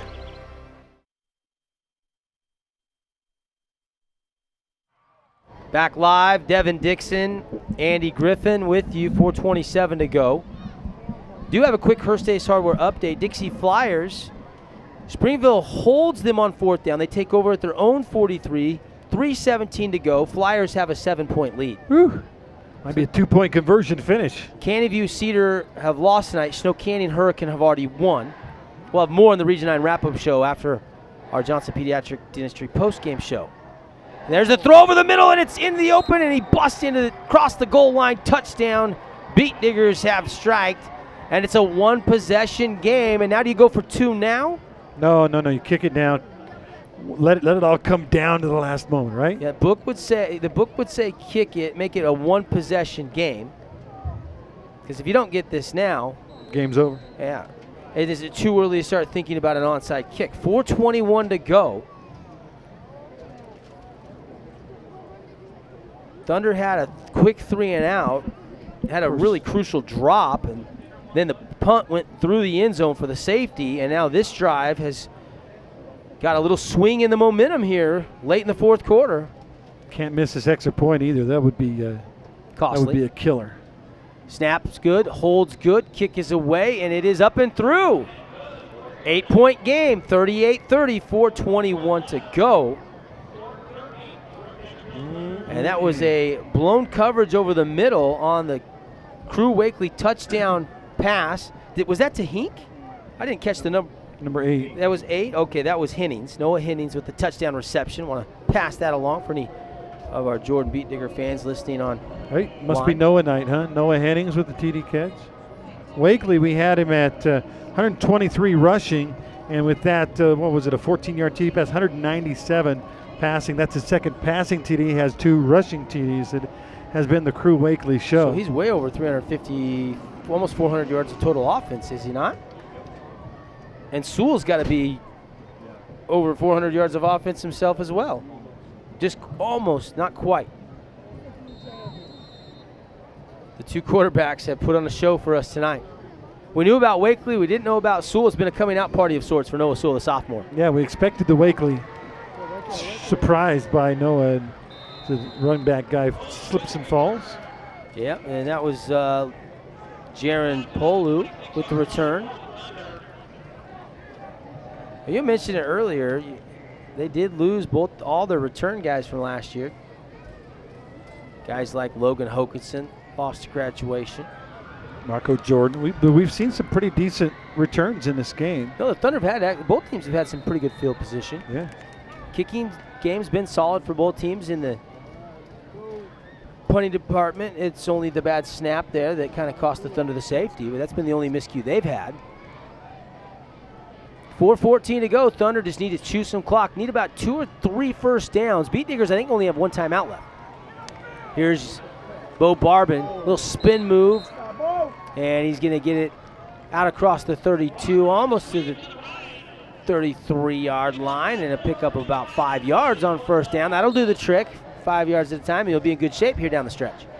Yeah, and I'm with you. They don't need to score again, but they do need to take care of the football, and they need to take care of the clock. And the only way you can do that, Devin, is with first down. Nice look inside the helmet of Noah Sewell. Those of you on TV with us or online. Noah needs to, this is when a quarterback that's going to be a star has got to take over a little bit. Going to throw. Looking to take a shot, and he's got his man wide open, but he overthrew it by a couple feet. Incomplete. Ooh, risky, aggressive play calling there. Well, trying to put the nail and drive it home. Bad news is he was trying to hit Hero Young on that one, but the bad news is stops the clock, number 1, and then instead of staying ahead of the chains with a 2nd and 5 and maybe a 3rd down and 1 or 2, now you've got 3rd and 5 and the clock stopped. You know, you can't. It was there, though. If he was executed, open. It was for sure open. Yep. It was there. And sometimes you got to take chances, and sometimes you get too conservative and bite you. True. And now we're going to throw it again, and has a man, but it's incomplete. He was streaking again, open down the field. Intended receiver was number 23, Gage Baird. But now they don't run enough clock, and the Beat Diggers going to have plenty of time here. Down by 8, 38-30 with 3:18 to go. Maybe Coach Frankie, Coach Lusk, Coach Sewell thinking, even if we run 2 plays there and don't get the first down, we're still going to give them enough time with what Crew Wakely's shown tonight. But you almost got to believe that if they run for a first down there, they'll keep the clock going. We're down under 2 minutes, maybe under a minute before they have to punt it. Now you're punting it with 3:18 left. That's a lot of time, Devin. Oh, certainly you're second guessing the play calling now that they didn't work. But they were both there, just didn't execute it. And now here's the punt return picked up by Shaver, driven out of bounds at the 41-yard line, and that's where Jordan High School will start here with a crucial possession, down 8. They need the touchdown. They need a 2-point conversion. That's a lot of time and not very much field. Great field position to the 42. By the way, Brooks Miley caught a touchdown pass. Ooh, remember the preseason defensive end commit for BYU as just a junior, also playing tight end. Pineview now leads 54-14. I think they pretty much call off the Dogs, but yeah, big lead Good for start Pineview. for Coach Osner and the Panthers. That's the end of the 3rd quarter, by the way. How's Mpungi doing tonight? I expect a big year from him. There's a throw, incomplete. Vian Vanuen covers, thrown behind the intended receiver. And that was just a little bit too low for Ben List to come back and get.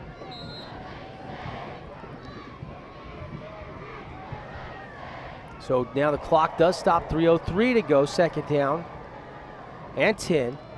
Jordan down by 8. Coming up, the Johnson Pediatric Dentistry post-game report. Dr. Cody and staff making kids feel right at home. We'll try to do the same and recap what's been an action-packed night. And the pocket collapses and down goes Wakely, or does he's trying to escape, and the second man gets the sack. Carter Reynolds there first. Cole Bailey cleans it up. Carter Reynolds is like, man, jumping those hurdles a lot easier than tackling this dang quarterback. He would not go down, but still good effort to stay with it until he got a little help. Ended up being no gain on the play. Yeah, Reynolds just got up high and then couldn't get the legs, but Bailey said, I got your back, buddy. And Wakely's got to be fatigued. He has ran it. He has thrown it. This kid's a gamer, though. I like watching this kid play the quarterback position. The dual threat. 2:22 to go. Pocket collapsing again, and down he goes. Looks like he got tripped up on his own lineman, and it's 4th down and long. Backed up inside the 35-yard line. That's a big play. Now it's 4th and long, and they're going to have to throw it up a little bit because he had down in distance, Devin. About 17 to get the first. Thunder defense needs one more stop. It's 4th down and what? 40. About 17. So 4th down, they got to get it out across the 42. Oh, no, excuse me. That's the initial marker. They got to get out to the 48 of Desert Hills. Yeah. And the ball spotted at the 35. And a timeout taken. It's brought to you by Hank's Riverwalk Grill. Hey, how about this development up at Springville? Springville drives down and gets the supposedly tying touchdown and misses the extra point. Oh, no. So with 1:54 left in that game, it is Dixie 35, Springville 34. I anticipate an onside kick coming. Or maybe they have their timeouts, all their timeouts, and they'll kick it deep. Who knows? But yep. Wow, that's a tough way to kind of lose it if that ends up being the loss by missing an extra point. Well, it's been fun. You know, the summer comes and goes, and football season sneaks up on us every year, and it's been a wild opening night, and we'll have all the reaction for you from this game, and then we'll get it quickly back to the studio for the guys, analysts of all the games tonight around Region 9. Big play. This is it, Devin. Ball game on the line. 4th and 17. 2 minutes, 1 second left. Wakely out of the gun. They're bringing an extra blitz. They're getting pressure on him, and he's going to escape the first man. Krager trying to track him. He's going to throw it up. Just a Hail Mary. Jump ball, and it is caught. It is caught and then spiked. It is caught and spiked by Jordan. Receiver number 4, Ethan Bolingbroke. Oh, my goodness. What a play by Crew Wakely. Yeah, he knew Devin. He couldn't take a sack, and he didn't have his receiver in mind. He just threw the ball up in the air and prayed, and it was answered. What a pitch and catch. I mean, He they looked had him. dead to rights right there. Carter Reynolds went high again, couldn't get him. Krager's got the angle. He knows he's got to throw it, takes the shot, and Bolingbroke in a mess, grabs it, and then gets up. Lucky he didn't get anything for the spike. That's just excitement. That's a good no call. Now wide open, completion, touchdown. Caught it at the 5, into the end zone. That's Shaver, and just like that, 4th and 17 turns into a 2-point try away from maybe extra time here at Desert Hills High School, but still 1:14 left on the clock. Oh, man. Crew Wakely, unbelievable on that 2-play sequence. If he has a top hat, I bet there's a rabbit hidden somewhere in it because he has performed a little bit of magic tonight. Wow. Our stat guy, Ryan, over there scribbling furiously trying to catch up to all this. We know this. He just had 65 yards in 2 plays. And here we go. 2-point conversion. Ball game on the line. And a timeout going to be taken by Desert Hills defensively. That's probably good. Get the lineup. Call the timeout. D Hills leads 38-36, 1:14 to go. There was a few fans that left Thought this game was over, and Jordan has not said we're done yet. They have one play to try to tie this game. Look at that. Shaver, a little underneath route. Everybody was a little deeper. Then a one move into the end zone touchdown. This has been one heck of a comeback for the Beat Diggers tonight. Crew Wakely's putting on a clinic. Noah Sewell's putting on a clinic. These two quarterbacks have about got 800 yards combined total offense between the two of them. Amazing night. Amazing. Unbelievable. A lot of fun. I didn't expect a shootout. I expected a 28-24 type game. We're looking at 38-36 with a minute left. Wow. Smart timeout here for Coach Hansen on the defensive side of the ball for Desert Hills. You're reeling a little bit. You got to refocus, because if you get this stop, you can still pretty much kneel this ball game, because the Beat Diggers don't have any timeouts, I don't believe. Yeah, it's over if you can stop the two. Although there will be a 2-point conversion if you do stop the 2-point. I mean, there will be an onside kick if you stop the 2-point. That is correct. Never overtell zeros across the score with Wakely out of the gun. Tight bunch trips to the right. He's going to roll that way, throw it into the flat. He's got his man. It is a tie game. Unbelievable. It worked just like the coach drew it up, and we're tied at 38. Slipped him into the flat and got wide on everybody. And Wakely put it on his hands, and that was, who else? The guy that on 4th and 17 caught that conversion, Ethan Bolingbroke. Wow. Just, like I said, a little magic there from that man, Crew Wakely, but that time it was just a blown coverage. I think maybe Desert Hills anticipating a run with the ball at the 3-yard line. Wakely rolling to his right, and that tight end or tight receiver sneaks out there and was wide open. It was easy. Wow, unbelievable comeback. This has got this crowd stunned right now, and now the Thunder have to try to regroup. And that's going to be tough to do because the momentum has swung again. Uncle Mo's been in the building all night long, back and forth, and it looked like the Thunder had it most of that second and that third quarter, but early in that first quarter and now late in this fourth quarter, Jordan's had their turn at stealing Uncle Mo away. Wakely now with 265 passing and 3 touchdowns, plus that 2-point conversion, and what was he, 113 rushing. So he's almost got the 400 down. We already know what Noah's done. Now Noah's got to do a little more if they're going to come away with the win. 1:14 left, sophomore quarterback, Devin. You gonna try something here, Lee? Let's watch a kick return first, I guess. See if they kick it deep. I expect they will. They do. And it is returnable. And running to the middle and getting out to the 20, and that is it. Was the return man, and that's Jaron Polu again. Polu kind of ran a little bit backwards there, must have had the middle call, but he didn't get north and south much, and so 80 yards to go in a minute 12. Yeah, I almost think at this point you got to just maybe run a couple of running plays. If you get big yards, fine. If you don't, let's go to OT. But certainly right now the momentum with Jordan, wouldn't you say? Well, if you can break a 10 or 12-yard runoff, and maybe get a quick first down, then I think you take a couple shots. But you definitely don't want to give Jordan the ball back by throwing 3 incompletions in a row either. Time to make a play if you're Desert Hills sophomore quarterback, Noah Sewell. Sewell has all day, looking. Now he's going to tuck and run, breaks the tackle, comes to the outside, and lost his balance. He'll pick up about 4. And I don't think Desert Hills can stop the clock either. I think they burnt their last time out on defense on that right before that 2-point try. By the way, just went final in Springville, 35-34. Dixie wins it. Good win for the Flyers. And there's a throw over the middle and high catch made.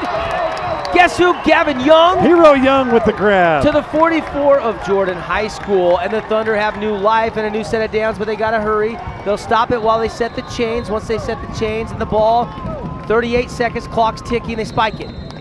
Every coach works on these 2-minute drills. Every coach. Brock Perry back out there. Look at the poise in the pocket. Yeah. He pumped it and then floated it only where his guy could come up and make a play inside the DB. Good coverage there. He just wanted that football more. Both had a right to it. Receiver said, my turn. And he made the play. That's Gavin Young. Now we saw Bolingbrook do it on the other side. Yes, he did. Why not? Kind of similar plays. 2nd and 10 after the spike to stop the clock. 34 seconds. Stepping up in the pocket, throwing it over the middle, and a little bump and no call, and it's incomplete. Wow, the receiver got knocked down before the ball got there. Yep. Tough no call. I think that was a Perry out in the pattern. Let's watch it Brock again. Perry. Watch the ball come. He's already getting hit before the ball's there. Tough no call. Number 7, Hunter Swap on coverage, and now 3rd down for Desert Hills. 29.8 seconds left on the clock. Coming up, we'll have the Johnson Pediatric Dentistry post-game show. We'll name the Dash Trucking Player of the Game. We'll also have our Appliance Wholesalers Plus Playmaker Play of the Game. We might not have seen it yet.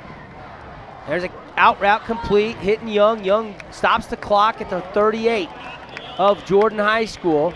All they need to do is get it into Callister's field goal range, somewhere down inside the 30 probably, to have a thought of an attempt. But now it's 4th down, and do you want to give Jordan the ball even with 23 seconds that close to midfield, Devin?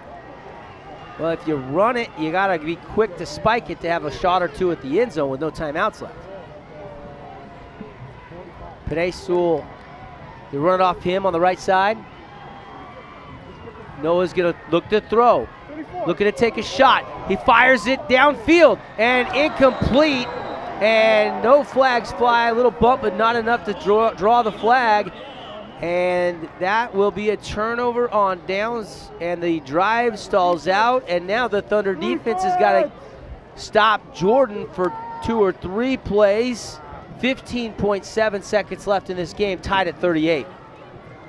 Got to tell you, Devin, the way Crew Wakely has performed magic tonight, I wouldn't put it past a Hail Mary type situation right here, and Jordan performing some kind of miracle. I mean that's just how good Wakely's been. He's been incredible. What's the numbers on Wakely right now? Wakely is 18 for 28, 265 yards, and 17 carries for 113 yards. A massive amount of offense. Out of the gun, he's going to run it. He's going to run it. He's going to try to get out of bounds. High stepping and does at about the 34-yard line. Their own 34, 9.6 seconds left on the clock. And make that the 44, Devin, which means that's about they're going to put it all the way out to the 47, 46. So that's about a 55, 60-yard throw in the air if you're going to try the Hail Mary. They have 9 seconds. They can maybe go underneath first. Yeah, I think they go one more, maybe outside again. Probably run that draw. 4-3 defense, 4 quarters deep. Little prevent on the secondary. They're going to throw the post route. Viafanua, one-on-one coverage. Deflection is there. Viafanua with the deflection. 2.1 seconds to go. Thunder need one more stop, and we will head to the old Kansas tiebreaker and overtime here from Desert Hills High School. You never know. Pick 6, Hail Mary, who knows? This last play, but it'd be a shame. Whichever team loses this game, it's going to be a shame because it's been a well-played and fun football game by 2 great quarterbacks. I'll tell you, that was the right place to go with that ball because the middle safety, Mayfield, did not get deep enough, and Viafanua really on that deep post was one-on-one. It was one-on-one, wasn't it? And apparently somebody had a timeout left because they're going to take it now. I didn't think either team had a timeout left. And our man Mark Musgrave in the booth over puts on the final countdown from Europe for this last play. Even your boy knows this song, right? I don't know. I don't know if he could have named the band, but I think he's probably heard the song. I guess I'm showing my age. They played this when I was in high school. I was a DJ at a rock station when this song was popular. 1989 or 88. Everybody getting watered up here. Hot night in southern Utah, season underway. Presented by Findlay Volkswagen on CEC TV, ESPN 97.7 FM, 1210 AM. And we welcome those of you watching online, sportsradio977.com. By the way, next week I'll be up in Lehigh, Pineview at Lehigh. And speaking of Lehigh, Lehigh Alta tied at 42. Yes, tied at 42-42 with 2:48 left in that game. Wow. What happened to the old 3-0 shutout defensive scrums, huh? There's Wakely. This is it. Final play of the game. Clock expires. He's sacked by Carter Reynolds. Carter Reynolds has been so close all night. Finally got his mittens on Crew Wakely. There's the speed of the state champ track star Carter Reynolds. Wakely won 1,000. There was Reynolds, and down he goes. And we're going to overtime. We'll take a break, 60-second break. 38-38 on the one-loss scoreboard. Bonus football here from Desert Hills High School when we come back.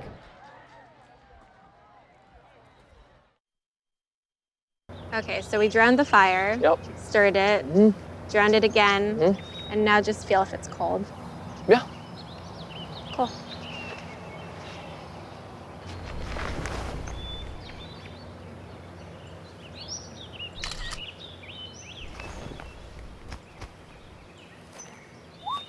Smokey just gave me a bear hug. I know. Already posted it. You made your house a reality. Homeschooling yourself on loans, color-coding listings, and flushing every toilet in a 20-mile radius. If you can ace house hunting, you can do it for retirement. Get on track with tips at aceyourretirement.org.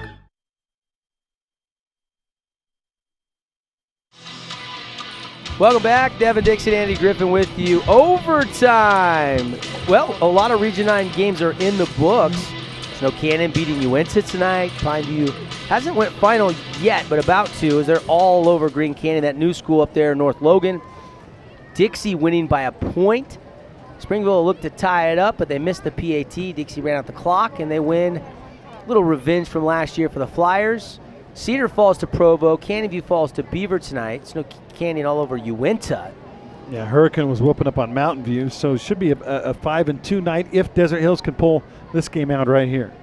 Cole Bailey out there. There's Afualo. Look at Panay. He's a captain too. He walked about halfway out. Yep. Are you only allowed 4? Is that the deal? I don't know. They're going to talk things over. I always liked in overtime to get the ball first, but a lot of coaches like, hey, let's put our defense out there so we know what we have to do. Let's get that stop, and then we know we can kick the field goal if needs be. That's how I am. I want to know what I have to do, because then you can go for it on 4th down if you're down a touchdown instead of I just think if you get the ball first, you score the touchdown, you put so much pressure on the opposing offense. True. By the way, good friend of ours, Blaine Monker's now coaching at Riverton after 1 year at Murray. And bad news for Blaine and his sweet wife. Skyridge 48, Riverton 9 tonight. So Blaine's got some work to do to get that offense back to the high level that was operating down here at Dixie High. Yeah, no doubt. Great coach. Just probably a little bit of a rebuild year. Got to get the kids in the program, get them excited about playing football, and kind of rekindle that program. Kind of weird to see our former Region 9 coaches going elsewhere. Todd Peacock gets beat up pretty good as the new head coach at Uinta by Snow Canyon. Yes, indeed. Of course, we just heard Monkers got whooped up pretty good on, but I have confidence that Blaine Monkers will get that Riverton team humming. So toss there, and they're going to go down to the near side, the right side of the field from our vantage point here at the booth. And I couldn't tell who they awarded the ball to first. I'm trying to see Crew Wakely coming out on the field. No, I think that's the defense, isn't it? Desert Hills will have the ball first. Yep. Yep, overtime, and it'll be Desert Hills with the ball first. Tonight's game brought to you by our friends at Sports Clips. Get the MVP experience, the hot towel, great haircut. A couple Southern Utah locations, now one on Sunset.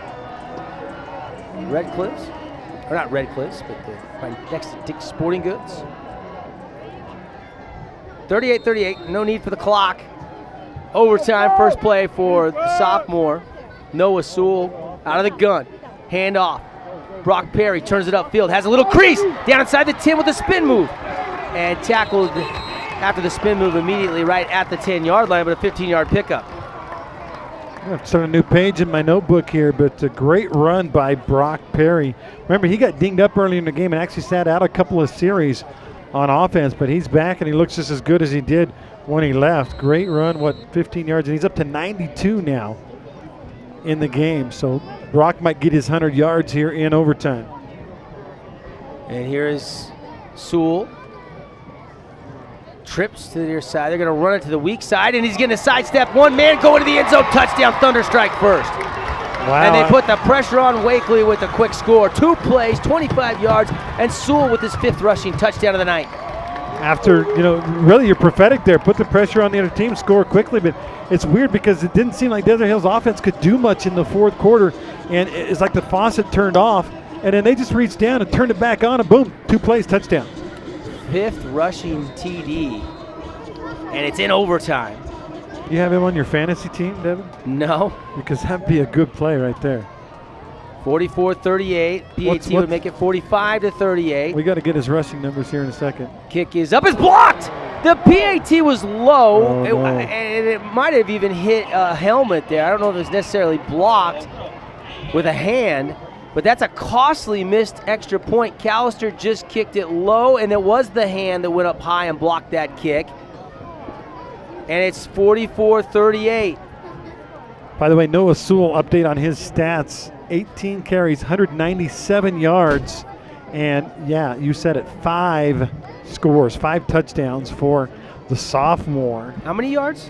197.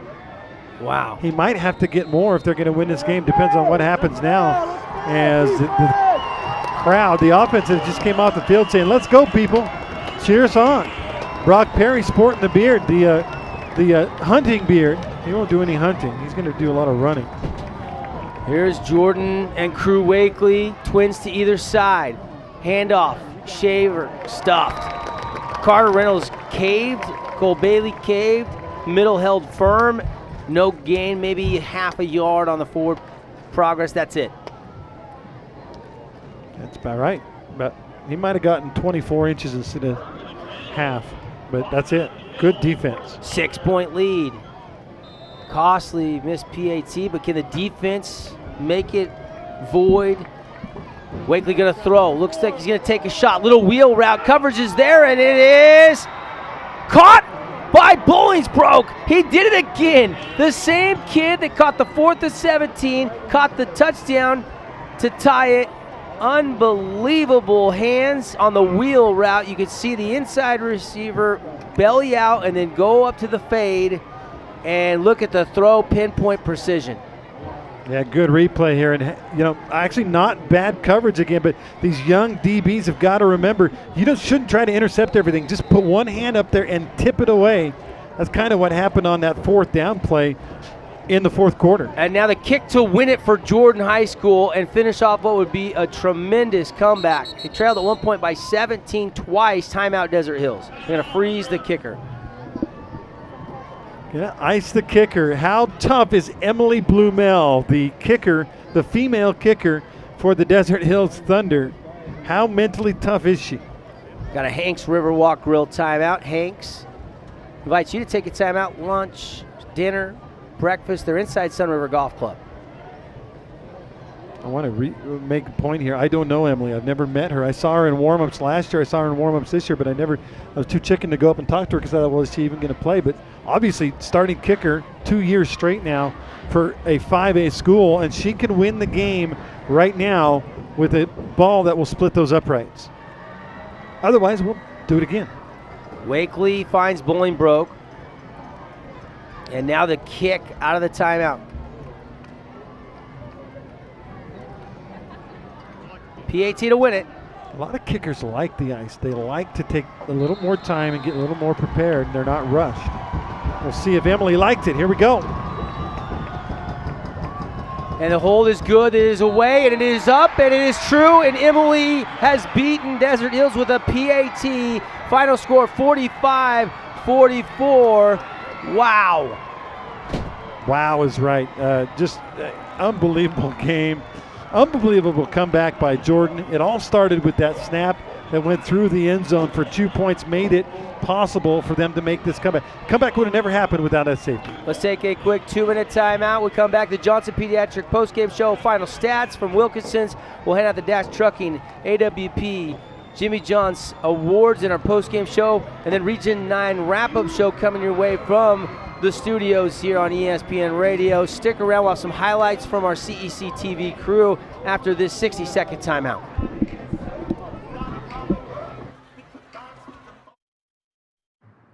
How can I help my daughter with her reading? Searching for help with Dachshund Reading. How can I help my daughter with her reading? Information on hot water heating. No.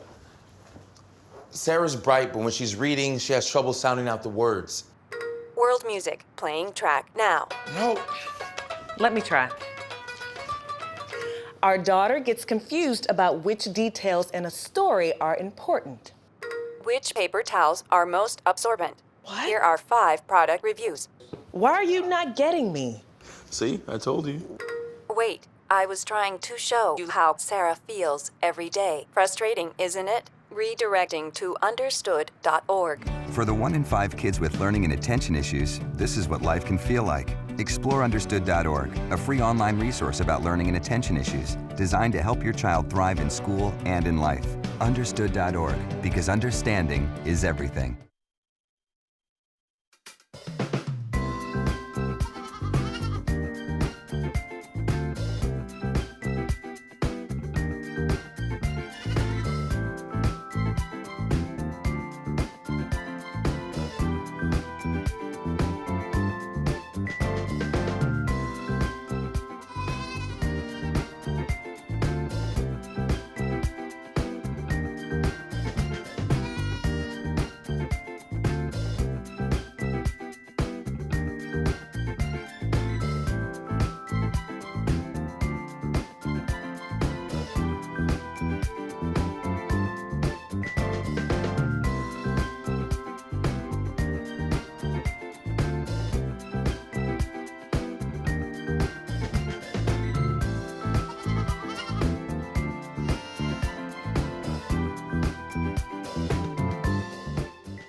And we're back. Barn Burner here. Welcome to the Johnson Pediatric Dentistry post-game show. It's fun on your Region 9 radio network to cover the opening night tonight, but a little bit bittersweet. A game in which Panay Sewell might have played his last as a Thunder player with a torn labrum, fought through the pain. The Thunder had a 17-point lead and evaporated overtime, and a missed PAT opened up the door for Emily Blumel, and she boots it through. 38-38 turns into 45-44 with the miss and the make after 2 quick scores in the overtime session. Yeah, both of them were 2-play drives, bang, bang, bang, and the touchdowns were scored, and then it came down to the kickers, and just to I don't know if it's blocked or, like you said, maybe just a little bit of a low kick, and that's it for the Desert Hills Thunder. But a well-played and hard-fought game, and a star is born in Noah Sewell. Let me recap the scoring in the second half real quick for you, Devin, and then we'll get to our awards and statistics. Noah Sewell with an 82-yard touchdown to start the second half, made it 24-14. After a fumble by Jordan, Noah wasted no time in taking his team 40 yards, and he ran it in from 1 yard out to make it 31-14. Felt like maybe the game was over or was going to be close to being over. Jordan fights back. They get a touchdown with 3:51 to go in the third quarter to make it 31-21. Noah answers 3-yard touchdown run to make it 38-21. That's with 2 minutes to go in the third quarter. We go to the fourth quarter, and it kind of feels like, okay, Desert Hills has the ball. They have a 17-point lead. It might be game over, but then the comeback started, and it started with a snap over the punter's head for a safety. That made it a 15-point game, and then Jordan, after a miracle catch, ends up scoring to make it 38-30. And then finally, that was with 4:21 left, they get a punt, and then they finally score the game-tying touchdown on a pass from Crew Wakely to Jake Shaver from 35 yards out. That made it 38-36, and the 2-point conversion was up, and it was a nice pass from Wakely to Bolingbrook that tied the game. Overtime, of course, the touchdown run by Noah Sewell from 10 yards out, and then the touchdown catch by Bolingbrook. But unfortunately, the extra point was no good by Desert Hills. The extra point was good. by Jordan. Game over, 45-44. Yeah, look at the final stats. Wakely, impressive night tonight. 19 of 30, 289 yards, 4 touchdowns, 19 carries, 113 yards on the ground, 2 touchdowns. He's your Jordan High School Dad's Trucking Player of the Game. Shaver had 58 yards on the ground. Bolingbroke, 6 catches, 107 yards, and a touchdown, including that huge 4th down grab. Also, Shaver, 4 grabs from the backfield for 90 yards and a touchdown. Some of your stat leaders brought to you by Wilkinson's House of Lighting, Lights, Fans, Home Decor, and more. For Desert Hills, Noah Sewell, 152 yards passing and a touchdown. On the ground, though, 18 carries, $197, 5 touchdowns. And Brock Perry, 92 yards on the ground and 3 catches, 88 yards for Brock Perry in the receiving department. Your Appliance Wholesalers Plus Playmaker Play of the Game. Andy, you got the Bolingbroke 4th and 17 grab. You got the 83-yard touchdown run from Noah Sewell that was absolutely sensational with the stiff arm at the end. Wakely had a fantastic 32-yard TD. But really, maybe we should go to Emily Blumel, the girl who had the guts to come and play varsity football with the boys, kicks the game-winning extra point. I don't know. It's close. Where do you want to go? Yeah, well, clearly your Dad's Trucking Player of the Game are both these quarterbacks. Noah Sewell for Desert Hills, Blakely for, I don't know. The game's not on one play only. There's a lot of plays that add up to a win or a loss, but I thought that wheel route catch there in tight coverage was pretty special, and that was the difference maker. The kick, give her credit. You could go the combination because it all had to play out perfectly. So you can go with Bolingbroke with that touchdown, and then you can go with Blumel with the PAT. It's overtime. Those 2 plays combined won the game, and that's your Appliance Wholesalers Plus Playmaker Series of the Game for Jordan. 45-44. Jimmy John's Super Sub of the Game. A lot of nominees. We're still trying to learn who's coming in and making big plays. A lot of new names for Desert Hills. They had a lot of seniors on last year's team. Yeah. But there was some newcomers that had their impact. Where do you want to go for that award? I'll tell you what, I like the way Madsen came in late, got some important carries, and got them a couple of first downs as the backup running back. We could go with him. I like the defense. Guys we don't know. Guys making plays. Stokes at linebacker making plays there. Carter Reynolds, I thought, had a fantastic game, and at least it deserves an honorable mention for Dad's Trucking Player of the Game because he was really good too. Yeah, a lot of good play, but let's do that. Let's go with the backup running back, Colton Madsen, who had 20 or 30 yards in the ground there. Yeah, good call. Late, giving a spell to Brock Perry. Brock got a little dinged up. First game of the season. That's going to wrap it up. Thanks to Dr. Cody Johnson Pediatric Dentistry for bringing you the post-game show. He makes your kids feel right at home. And the Cavity Patrol is always out. New patient special at Johnson Pediatric Dentistry as well. Call over there. Get your kids checkups every 6 months. Dr. Cody is fantastic. I even let him clean my teeth once. I'm a big kid. Well, with any luck, we'll have a clean play all season long, just like Dr. Johnson's at Pediatric Dentistry. And great games like we just saw. What a game. Again, thanks to Dad's Trucking and Appliance Wholesalers. Plus, they got Samsung products over there now. Ernie's Sinclair Station is owned and operated by Dad's Trucking, top of the boulevard. Get your famous chicken strips. They got locations in Beaver, Hurricane, Cedar, and St. George. So a lot of places you can check out Dad's Trucking and Ernie's stores. And, of course, Jimmy John's, Freaky Fast, some of our post-game sponsors here tonight. Camping World legend Solar will bring you the Region 9 wrap-up show when we come back out of this timeout. Andy Thompson and the guys from the studios. Have a great night, everybody. We'll get you all the scores and reaction in just a minute.